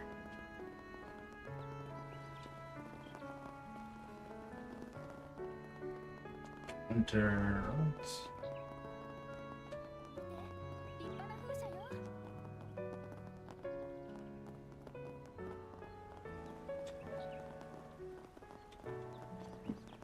ボス、無事に帰れるといいですね。何かあったらもう一儲けさせてもらうさ。もう素直じゃないんですから。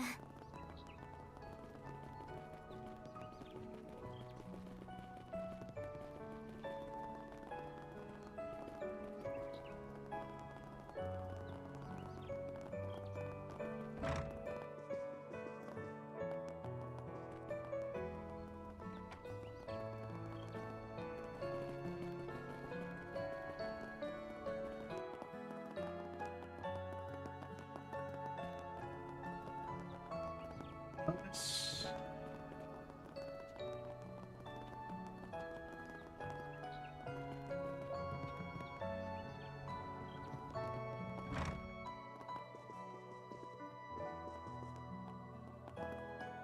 Where's the mayor?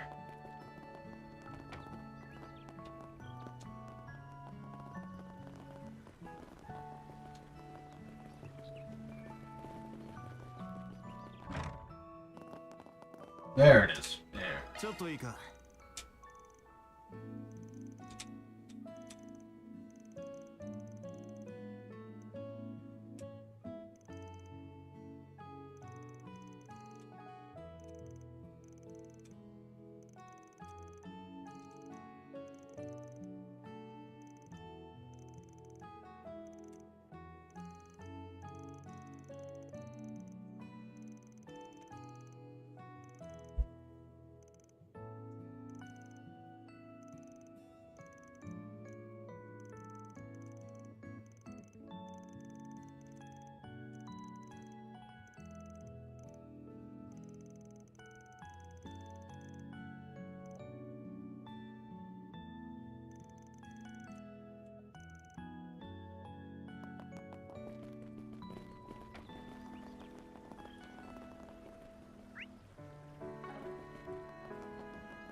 There it is.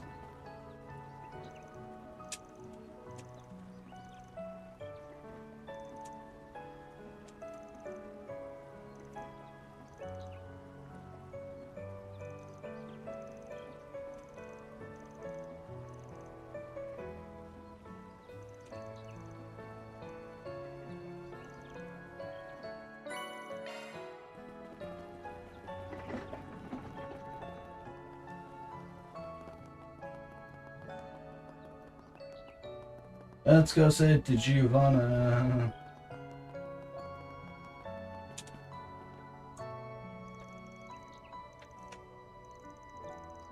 Hey, Robo.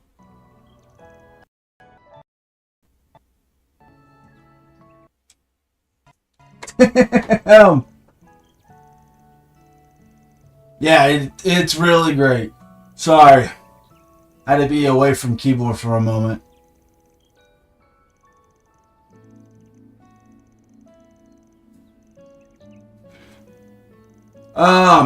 Well, I mean, yeah, we didn't get here without some hiccups. You know, Cold Steel 1 and 2 have a different style to Cold Steel 3 and 4. Cold Steel 3 and 4 was a little bit different to Reverie. And Reverie is a different engine to this. I'm going to go fuck the trend because I'm an ass like that. I'm a bit of an ass like that. It's been a while since I've seen you on the stream, man. I must have been keeping you busy.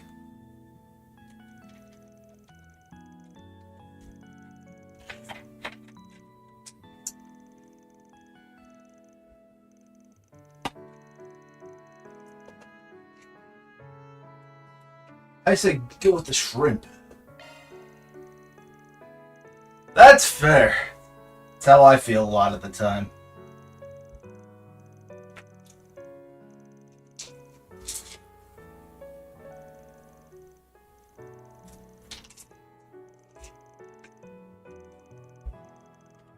I am probably going to regret my life's choices.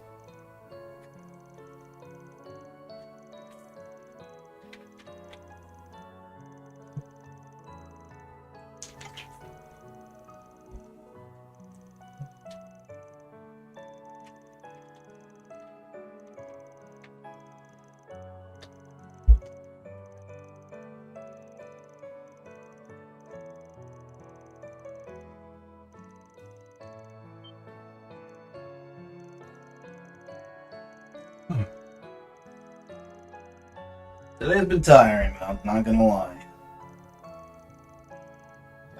You caught me at a good time though. Oh, sort of good time.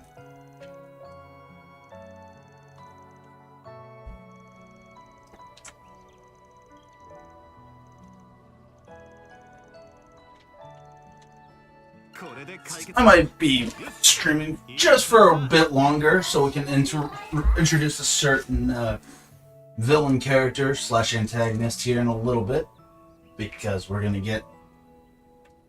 end up saying hi to a key character here in a few minutes.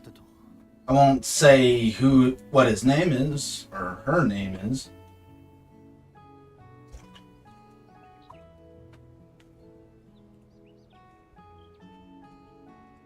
And I say that not to spoil, basically.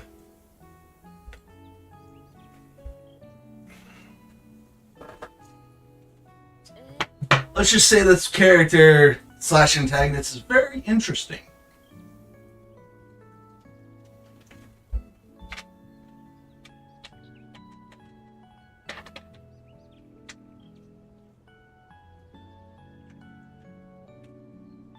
Sorry, chugging down some soda.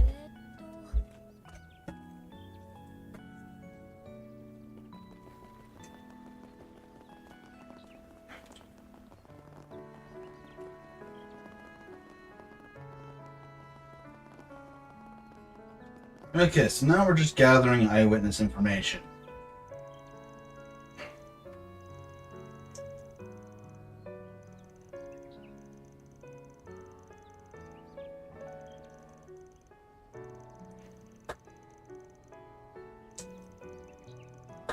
But this series, man, it just keeps growing and it keeps evolving.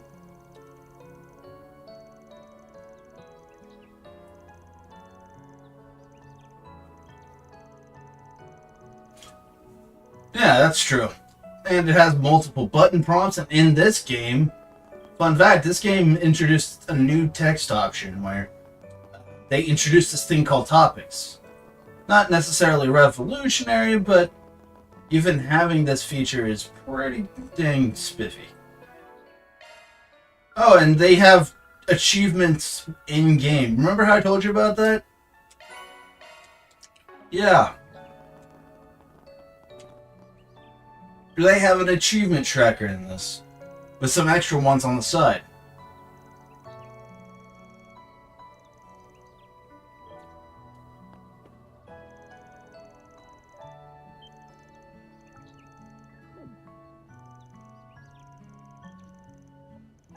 Yeah. Fun fact, I actually bought DLC. That's why Agnes over here has a pink and yellow-eyed attire. Hell, her base attire is alt attire. From, you know, the DLC. So, just for the sake of it, we're gonna remove the costume so people can know what she looks like without it. Boom. I'm starting to wonder if I just have really good taste in clothing.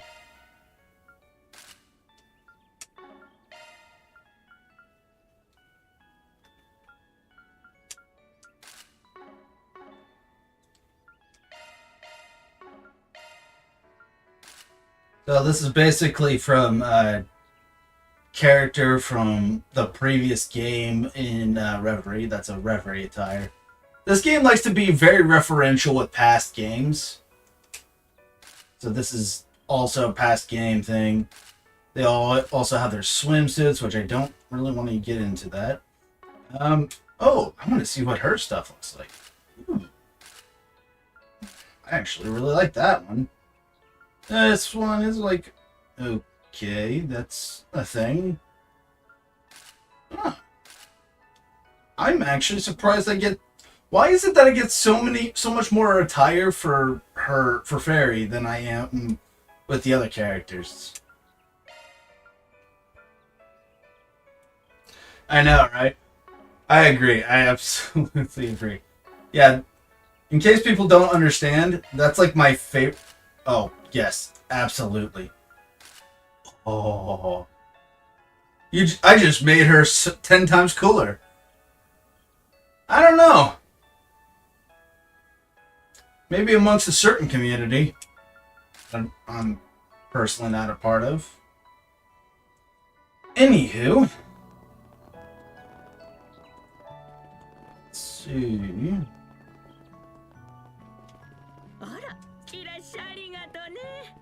And witness information.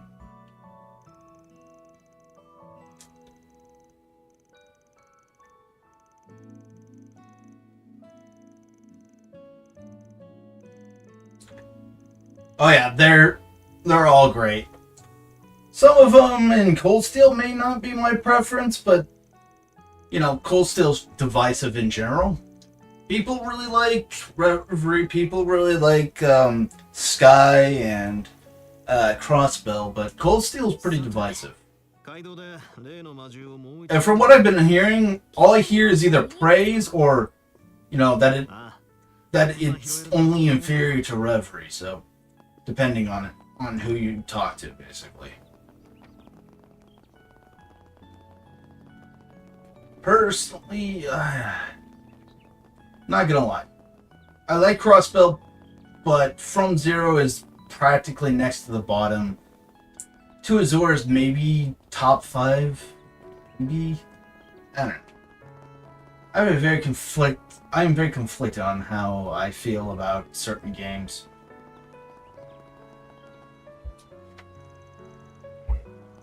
Oh, someone stole their bike. My brother, oh my god. You got your bike stolen. What is this, downtown Portland? Like, I love pretty much every fucking cast. And that is not easy to pull off.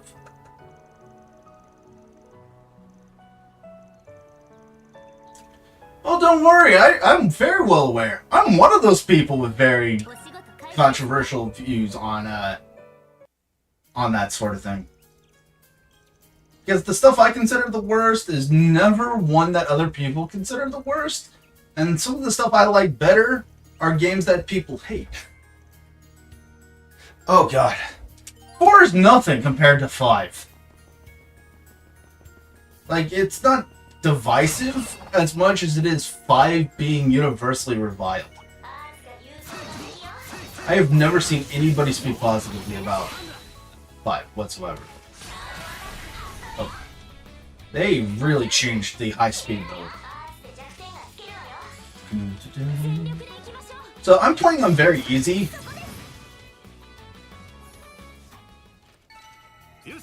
I was getting there, don't worry, I was getting there. I was getting there. Still, it's divisive in a sense that it's not really well liked. But I don't know, at the same time, it's the way I have sampling for people on 4 as well.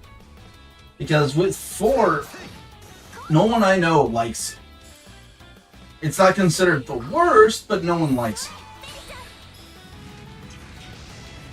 One of the things I love about the new engine in this game is that it makes, like, it makes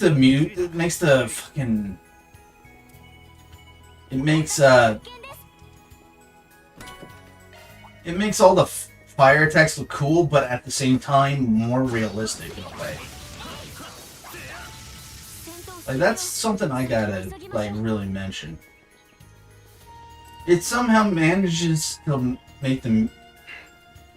Yeah, as in, like, kind of more realistic looking. Like, for example, fire spells in the past didn't really look very realistic. But this, like, the fire moves kind of feel like you would see in real life. Grittier. There we go. That's a good one. That's a good way to put it in.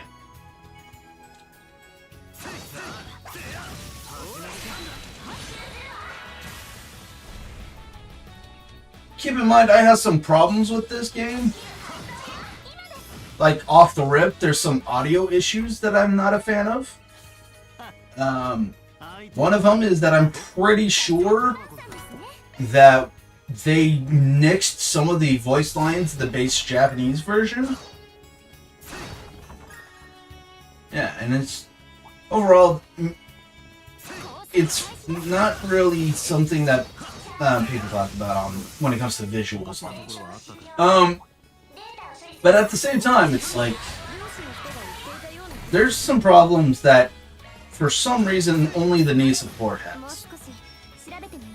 And in this case, one of them is generally...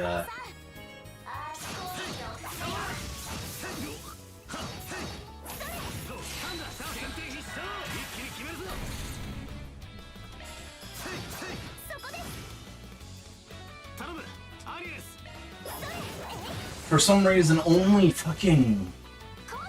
Like, it'll have these parts, right? Where they will have every character voice except for him. And I think I figured out why that is. So, I think the reason why only certain characters won't be able to voice something is if you equip certain pieces of attachments to your characters.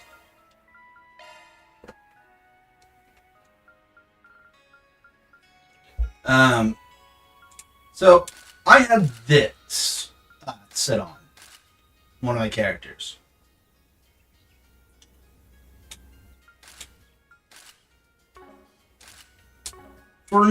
Which is what you would think, oh, maybe that's why. But the issue I have with that is that in the past, they've had this issue. They've had this feature in the past with, like, Reverie and stuff, and all they did was add an echo effect. effect. So, what confuses me about that is that if they can have an echo effect in previous games, what's preventing them from doing it here? What I mean? I'm hoping there's like a patch or something, but I don't know. I just find it really weird that if you're not careful, you'll just end up using attire, DLC attire, to completely like alter your experience.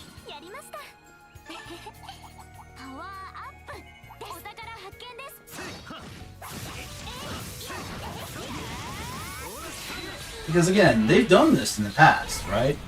They've done this thing in the past where they will just like have an echo effect or something. My only guess is that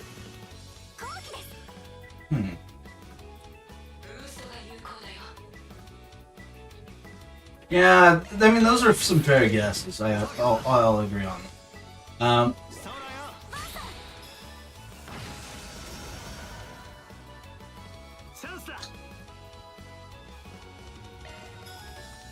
My guess is that it's maybe the engine. Maybe.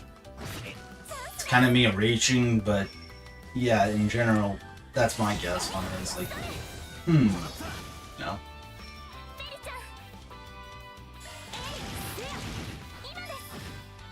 What I do like about this, specifically, though, is that they've made the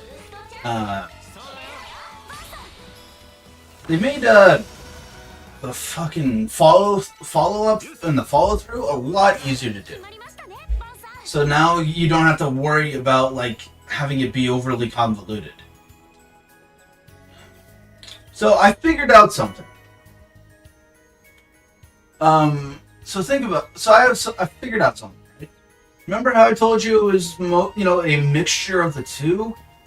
I think I've got kind of an idea in my head, okay? So, like, when people try to mix the two, there's always going to be a lean more favorable in one direction or the next. This game, specifically, while you're generally, allowed and, like, whatnot to use the ARPG side, they really put more focus on turn-based. So what they do is they have like a certain percentage of it. So what you do, alright, so see this? See how this stuns? The stunning leads into this. This thing specifically. And I kinda like it like that. It gives people the feeling that they're still playing an action title, but are still clearly playing an turn-based RPG.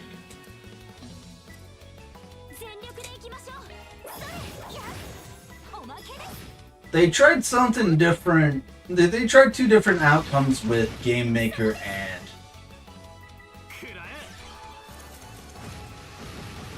yeah.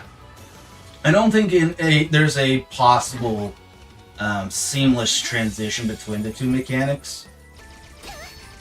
It was for a long time. It was kind of my hesitation, and when it came to the next generation of gaming. Just because it feels like a lot of games just prefer the action bits, and I've always not been a fan of there being just one option, if that makes sense. So I've never been opposed to people like having creative visions. I'm sure there might be something down the line, but I think there needs to be some engine changes or something. Like, I don't hate the idea that people get action games. My problem is that my concern has always been whether the turn-based gets erased. That's where I'm kind of coming from. I don't like the idea that turn-based games are somehow outdated. I've never understood that mentality.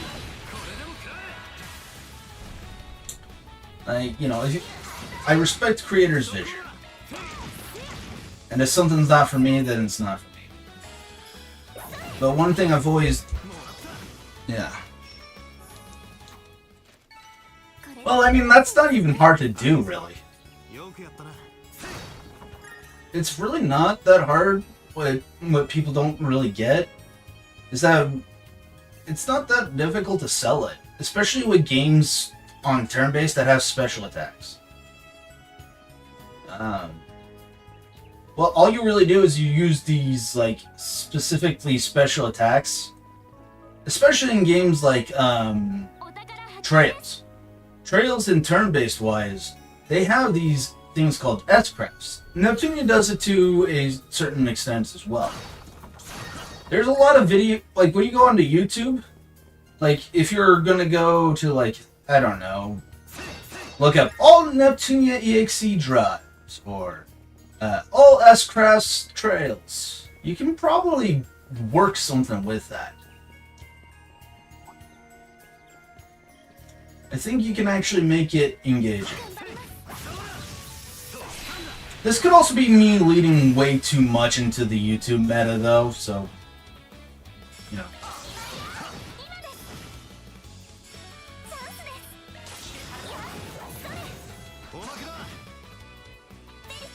I sort of get where you're coming from. Though, there is a lot you can really do with, you know how to transition between the mechanical styles. You can really make it work with some video editing. Some pretty decent video editing. You can make this work. Give me a second. Let me show you one of my favorite S-crafts of all time. Since we're speaking of S-crafts.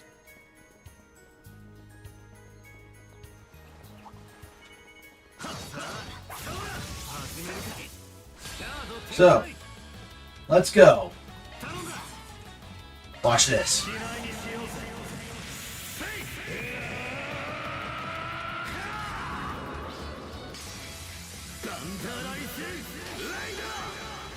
Does that not look like the sickest shit ever? I know I'm geeking out a little too much, but still. It's just so cool. Oh my god. Yeah, I know. Money talks and all that. Yep, I get it. It just looks so awesome. Oh my god.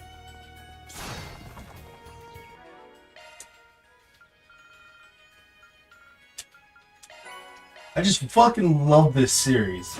Even if nothing else, there's so much you can do. And it's so fun. Oh my god. I will never stop gushing about this shit. Like, this is all the stuff I like about anime in one special attack. And it's fan-fucking-tastic.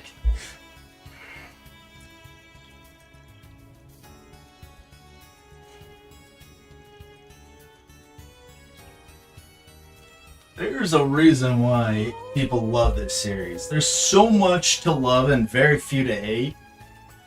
Which is something I can't say for every series, but this is just one of those series that I just... Like, even the weakest of this series franchise, of, like, my personal being Cold Steel 3. Hell, some people on my least favorite think it's their favorite. A lot of people think that Cold Steel 3 is the best.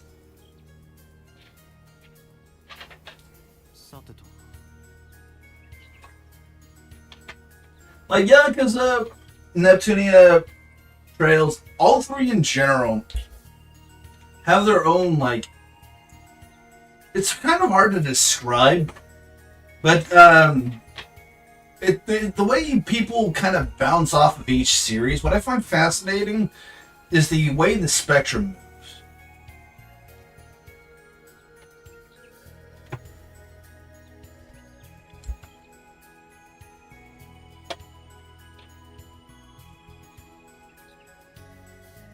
moves. Mm-hmm.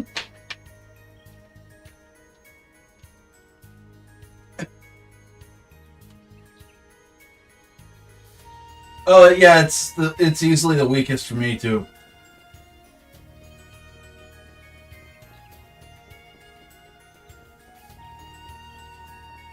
It also has some other mechanical changes I'm not a fan of.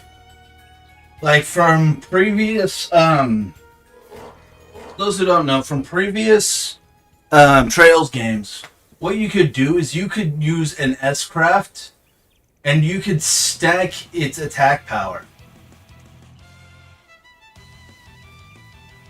But now you can't do that. You can only hit with 100 per turn.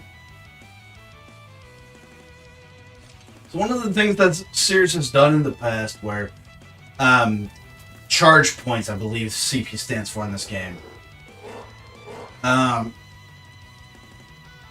What you used to be able to do is if you had a full stock of 200 charge points,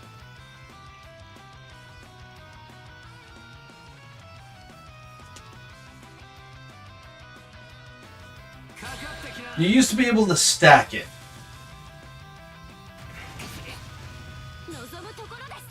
Now you can only do 100 at a time instead. Which, at that point, I'm just like, I'm split on it.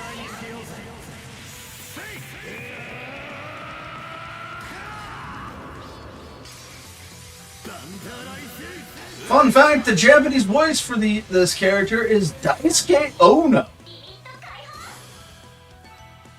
They tried to balance it more, and I get where they're coming from. I am a bit of a codger on this one. Oh, by the way, you'll never know who the voice actor for Kiryu voices in this game. I can't wait. I can't wait to see you react to who's Kiryu's VA voices in this game. Yes, yes. And it's the main villain. Like the straight up main villain. Oathbreaker. One of them. Like he's so heinous that even his fellow villains in the organization he's a part of hate his guts.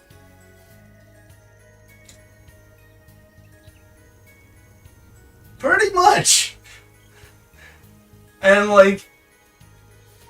that game was not subtle with its Yuri themes. I loved how not subtle it was. I mean, let's be real. All the pro tags are female. All the main end tag is male. I mean, it's not exactly subtle. But he's part. You know how I mentioned Ouroboros. I'm sorry, I'm American. I know I don't pronounce it the way you do. I'm sorry. It's known as a den of snakes, which is funny because even a den of snakes. We both know there's more than that.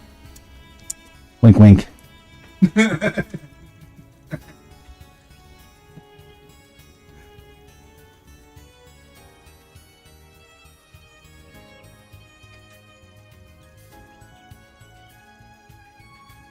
I couldn't resist, I'm sorry.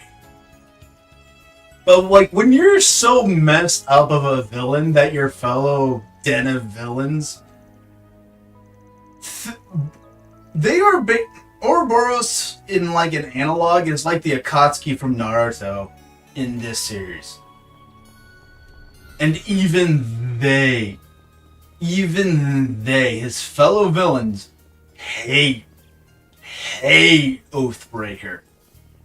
And he's voiced by Kiryu.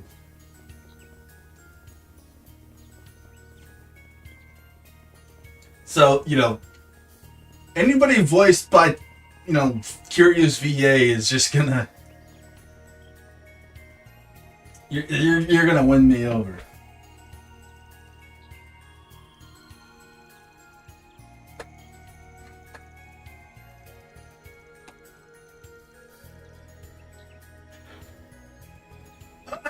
How's it going, man?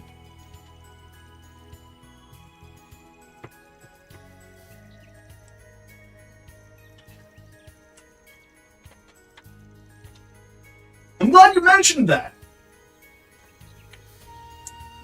Because, he may be the most fucked up of Ouroboros, but there's a group more fucked up than the, Ouroboros themselves. The DG Cult. boy, oh boy, are they my favorite fucking thing about this universe. Oh, sorry to hear that, man. Sorry to hear that, Retro. Boy, oh boy, do I love how much I hate the DG cult. Yeah. And you know what's crazy? They've been consistent, the most consistent thing about this series.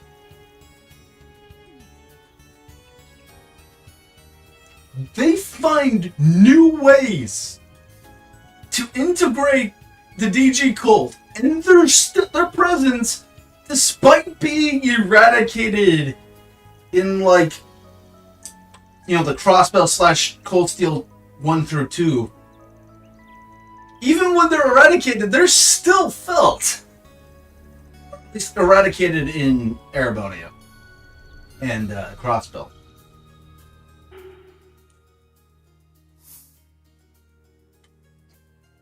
That's what I'm saying.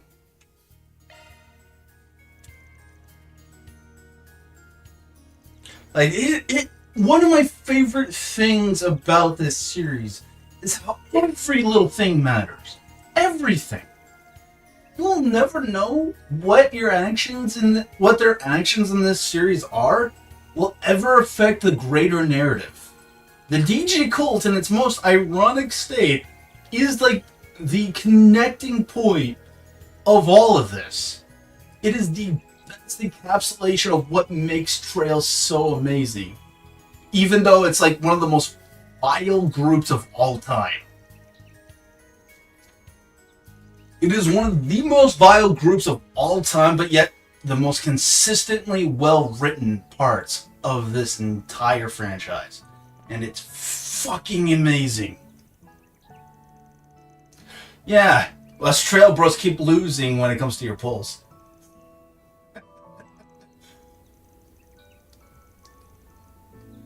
Yeah. Yeah, definitely. Gnosis is insane.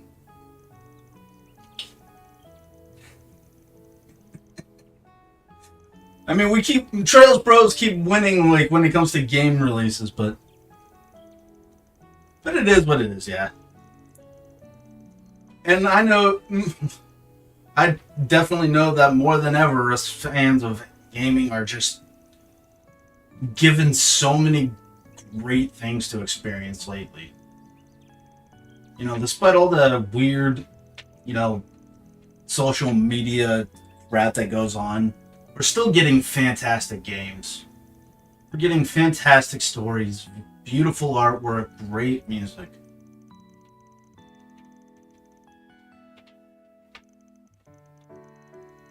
Meanwhile, me, who plays these games for like several hundred hours,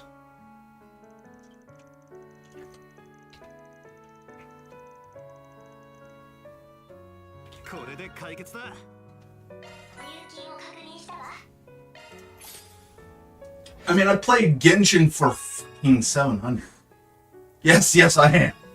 I know that's not supposed to be a compliment, but it is to me.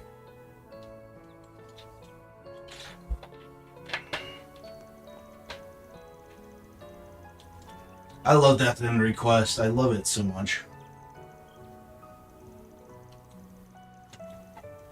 Yeah, and it's not like, you know, companies always respond the best either.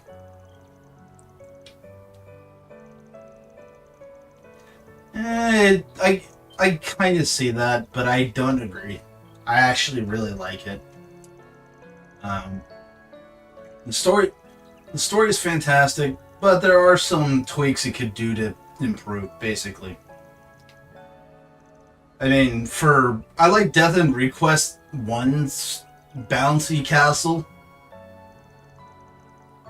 I mean, that, you know, it's Compile Heart and Idea Factory. Jane kind of comes with the territory. Unless they're an action title, and yet, at the same time, the Neptunian action titles are some of my least favorite. Except for Game Maker, that was great. And yeah, I would consider it more an action title than turn-based. It's weird. I made it weirds me out that the moment that, you know, Game Maker gets rid of the stuff that kind of held back Sisters vs. Sisters is just wild to me. To me, it's wild how getting rid of the turn-based stuff made Game Maker a better version of Sisters vs. Sisters. Oh, I will never be able to play Death in Request 1 ever again. Because I will never look at Munakata to say, I will never look at that guy the same way ever again. Like, don't get me wrong, it's a fun, crazy way to experience something. But, like, holy hell. Well, Retro, if you play, wait, can I just save at any time? Oh my god, I could save at any time. What am I doing?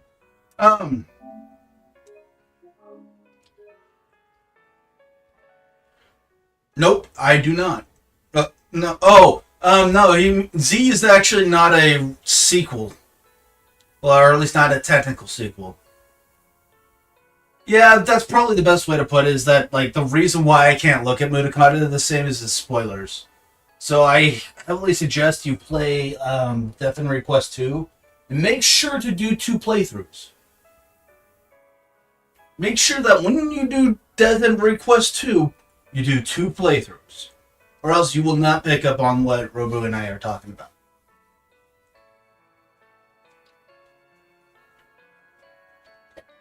I'm gonna do a quick bathroom break.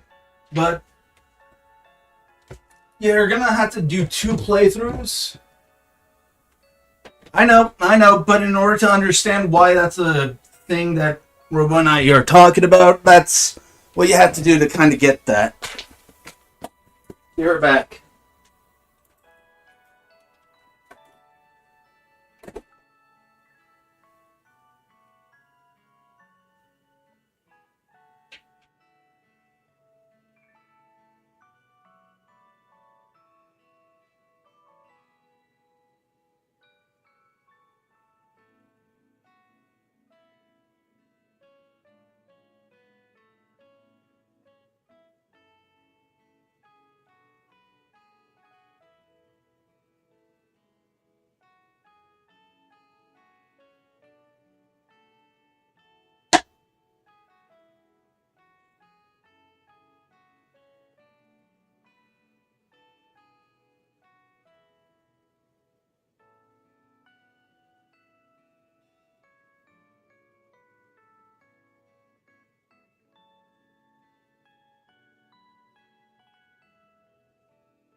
Alright, I'm back.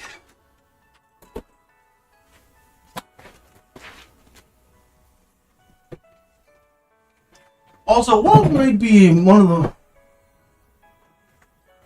Keep in mind, on the second playthrough, you do need to get the true end as well.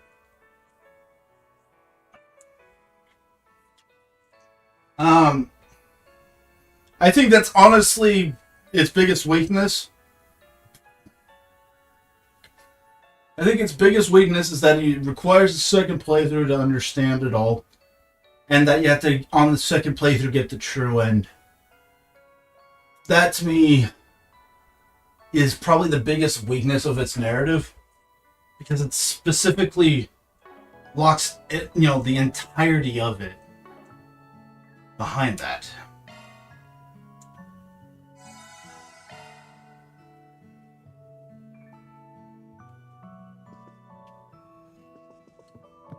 Yeah, but it also doesn't really require an extra ending.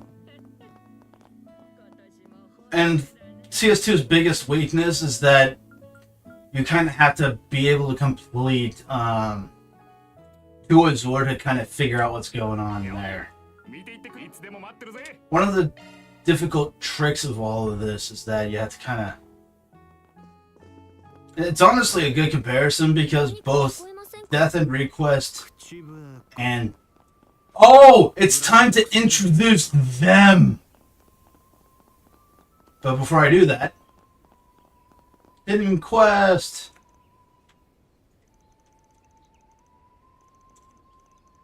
Well, a second run and a true end on top of that.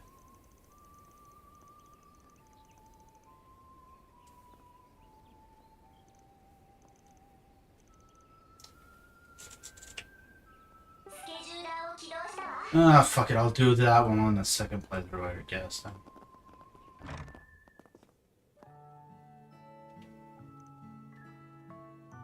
Don't worry, I'll get to them. I'll get to them.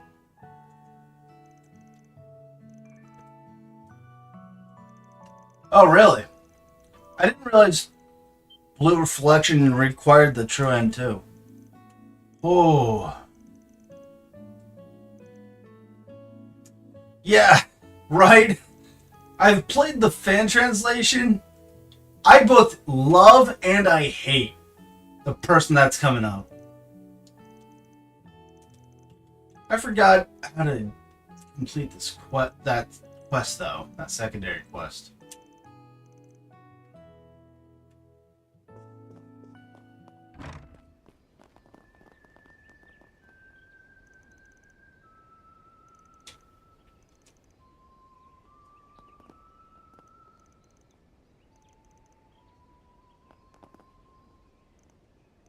Where?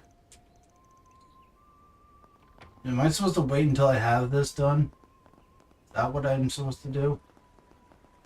Oh, here he is. Really? They did a good job with them, huh? Okay, so the bit's done. Their name is Melchior.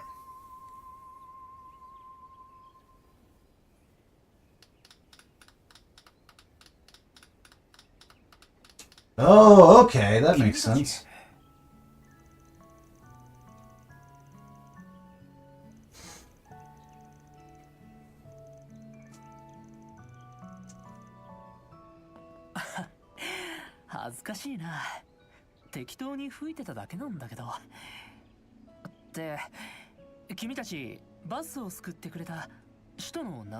Oh, come on, don't. Come on now. You know you could have handled that yourself, Melchior. Why does every fucking character named Melchior, sadistic, evil, villain, master manipulator? Why is that the consistent name associated with conniving manipulator?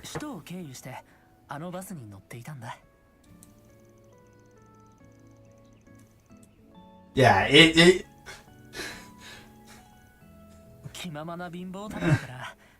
why is every fucking villain... Why does... There's... I don't know of a single Melchior that isn't some sort of manipulative villain. Why is this the case? Record of Augrest War, Tales of Berseria, Trails through Daybreak now. Like, why?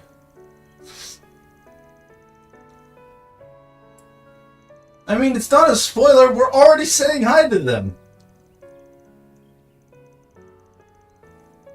It was like a couple of seconds before the name reveal. It wasn't really a spoiler.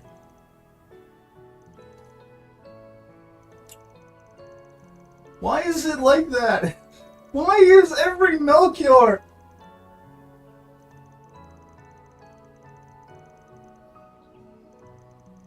Ow! Fuck. I fucked up there.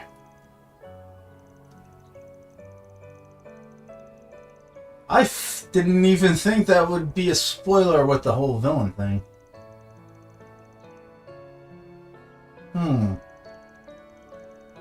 Whoops. My apologies. I mean, to be fair, I don't know if many people are going to be watching this in post. Unlike Rogu, most of my content is really watched during the stream. Most people don't really like watch in post. I get 0 comments whatsoever, and most of my engagement happens on stream. Namely, like the first couple of hours of my stream. True. Apparently, after this game, Kondo is trying to get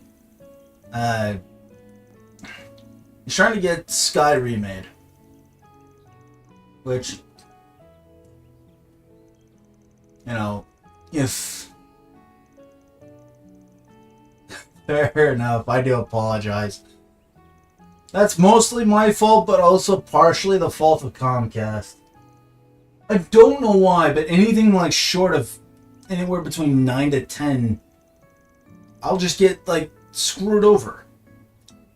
It won't let me stream without any sort of frame drop. And it drives me insane.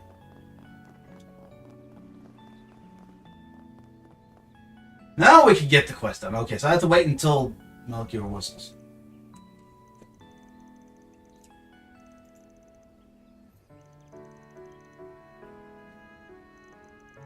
Nero the cat.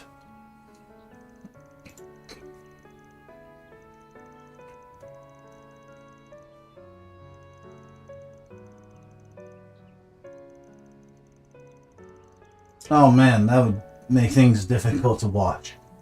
No lie.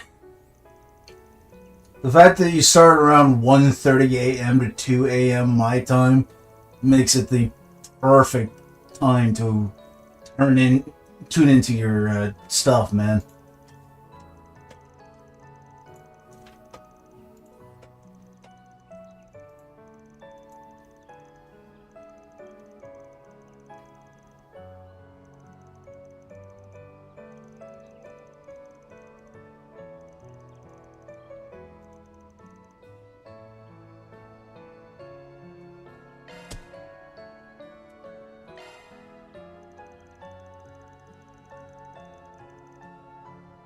Man, I was studying Sylvester too, Van, and I totally get where you're coming from on that.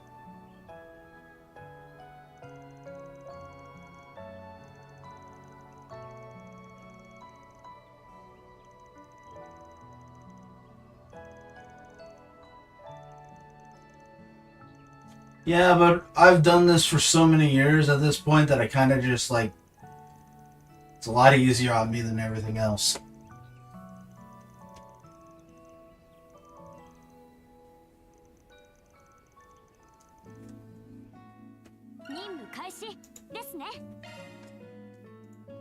Been doing this for 8 years. This whole stream thing for 8 goddamn years.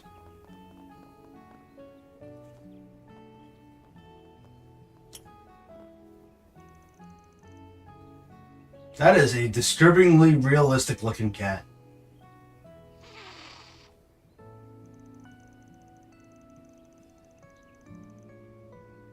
That's understandable. I'm kind of a weirdo that way. I'm kind of weird in the fact that despite being antisocial, I'm very good at talking. And honestly, 90% of the time I'm just talking about random bullshit, so...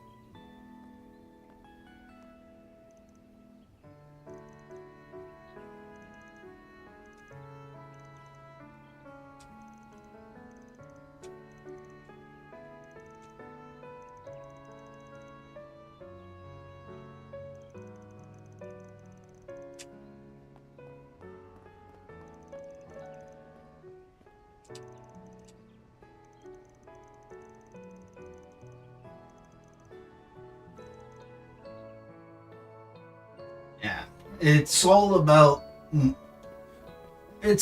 like that whole getting yourself used to it sort of thing.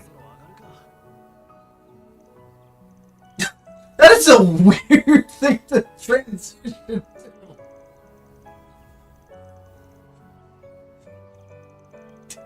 It's such a weird thing to transition to, man. Fuck. What the fuck, man? It's so out of nowhere.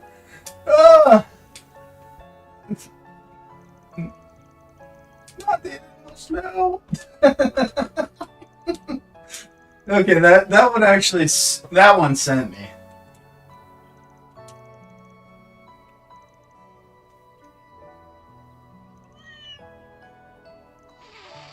I mean, I already walk around.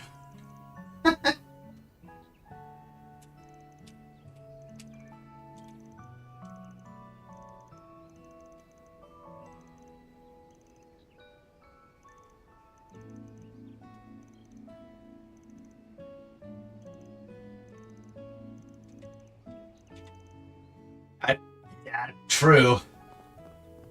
I mean, it is pretty random. I'll give you that.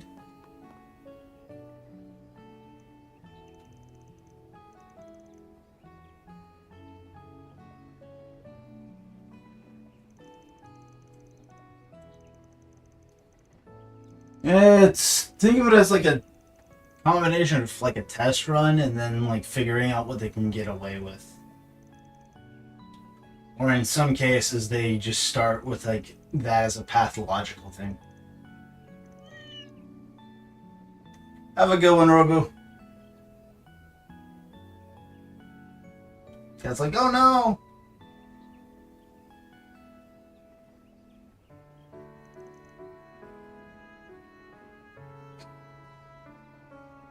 No! Nero! And that cat would eventually go on to face Dante in Devil May Cry 4. No problem, Robu. I couldn't resist, I'm sorry.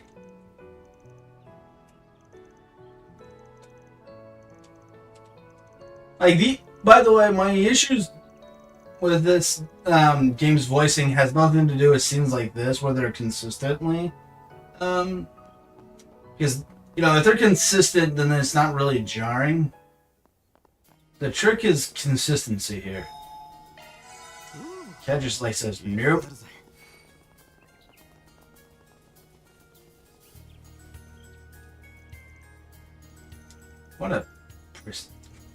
What a pose on the cliff.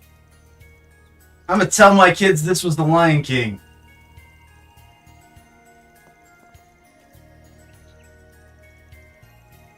One of the things that really like threw me off this stream was Elaine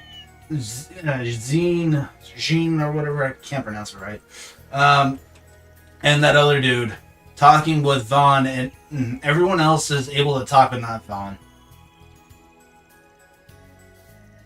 Because her DLC costume has the hair and eye for Sarah Valentine. And I used to have Green's Reverie attire on. The problem is you just realized this. Correct. Correct.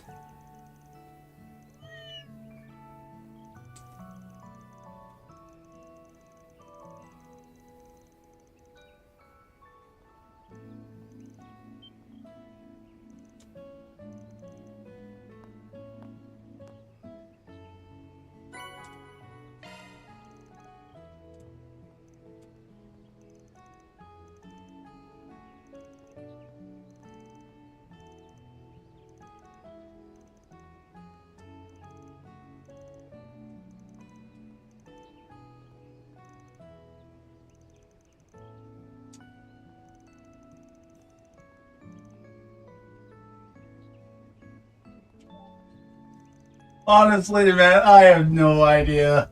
I don't know, man. My guess is she's either Zoomer or Gen Alpha.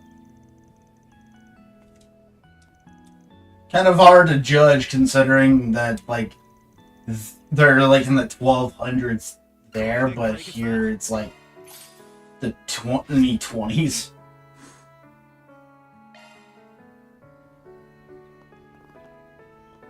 That doesn't make any sense. Agnes is 16. Ren is older. Pretty sure she's older than 16.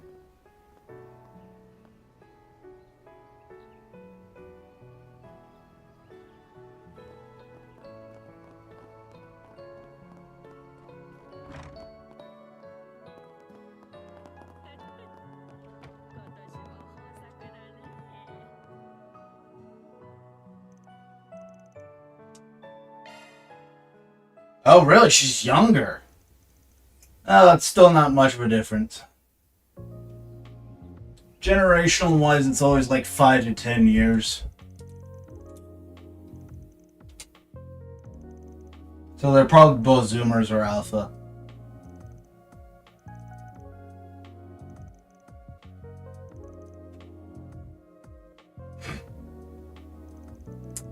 Yep. Still pretty much the same exact generation regardless.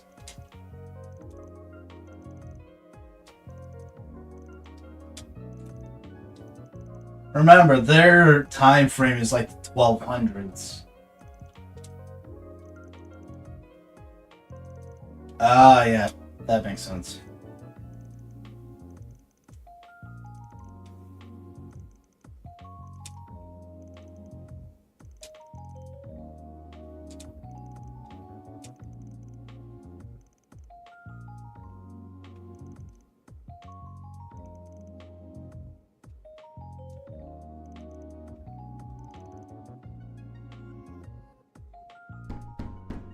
Hey! This dude's at the left of the party. Hello to the guy from Ouroboros. I forgot his name.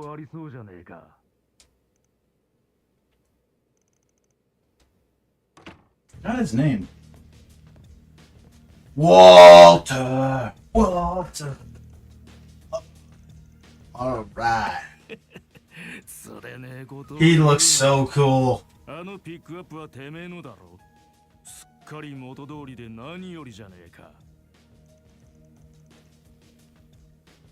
thanks to you.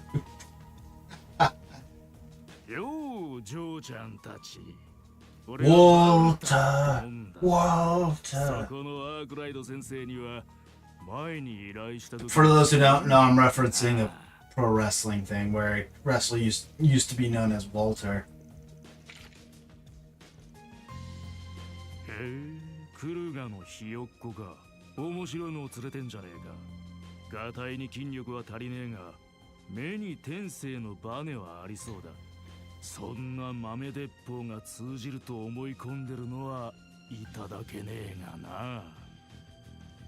Yeah, world of hurt indeed.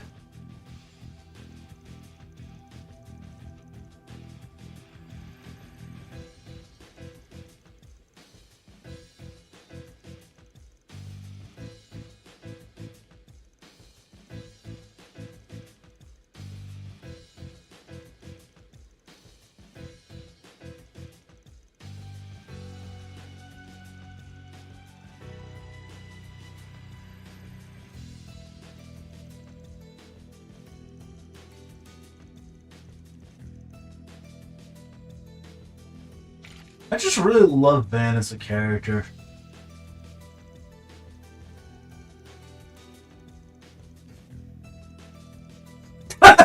He just straight up is like, "'Cause you're an asshole."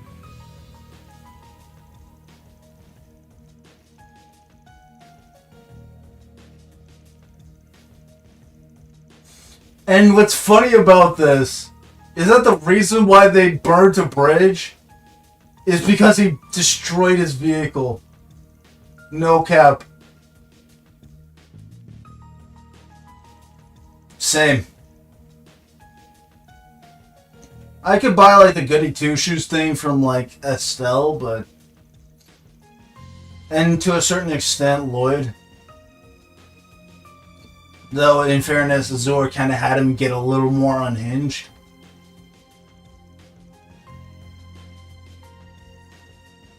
And, like, for the first couple of games, I could understand that from Rain. But see, it was 3 and 4, I was like, unhinged in a good way. As in, he had a lot more grit to it.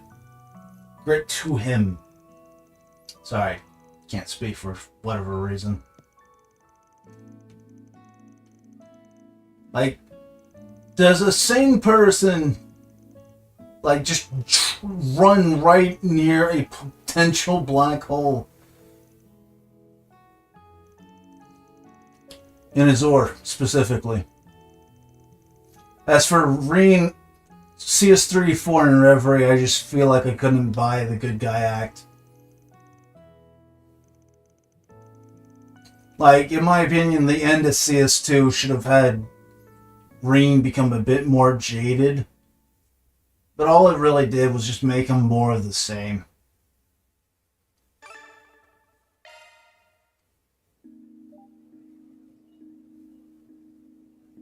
My intention here, ladies and gentlemen, is that as soon as this cutscene ends,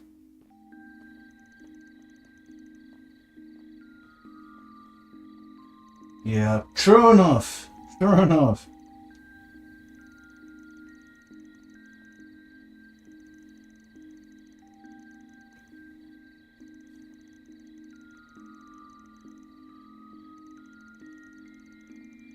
But, like, yeah, overall, like, the dude in, for Lloyd, he was, like, there's a couple times where he kind of just went off the rails in a good way. Though, to be fair, a lot of those situations kind of needed him to be. Because anything short of that probably wouldn't have been sufficient.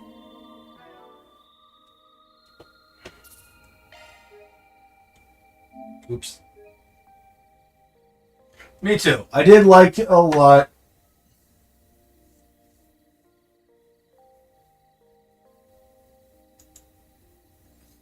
I did like them a lot, but they're probably my least favorite iteration. Asinine as though it is. I really don't mean to rip on them. I'm basically just saying that overall, is that I love each and every cast so much that they just squeak out over, if that makes any sense.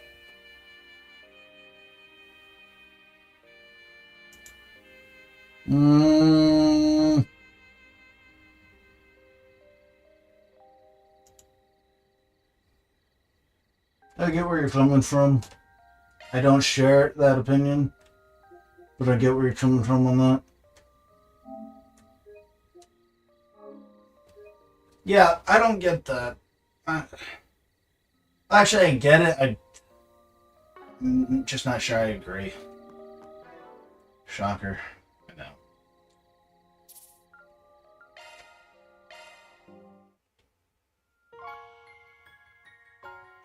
Hey, look at that. Looks great.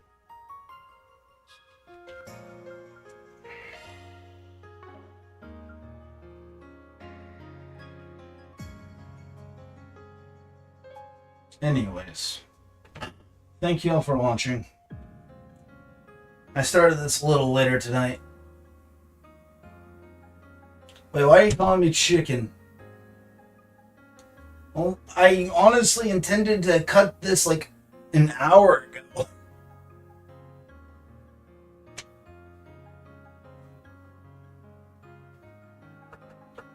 Oh, spitting out chicken? Okay. My bad. This is what happens when you stream it until like 3 in the morning. Ah. I see.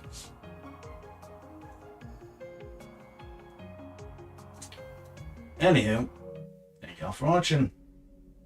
I'm not even gonna do the outro greeting thing that I do. I'm just too tired for it.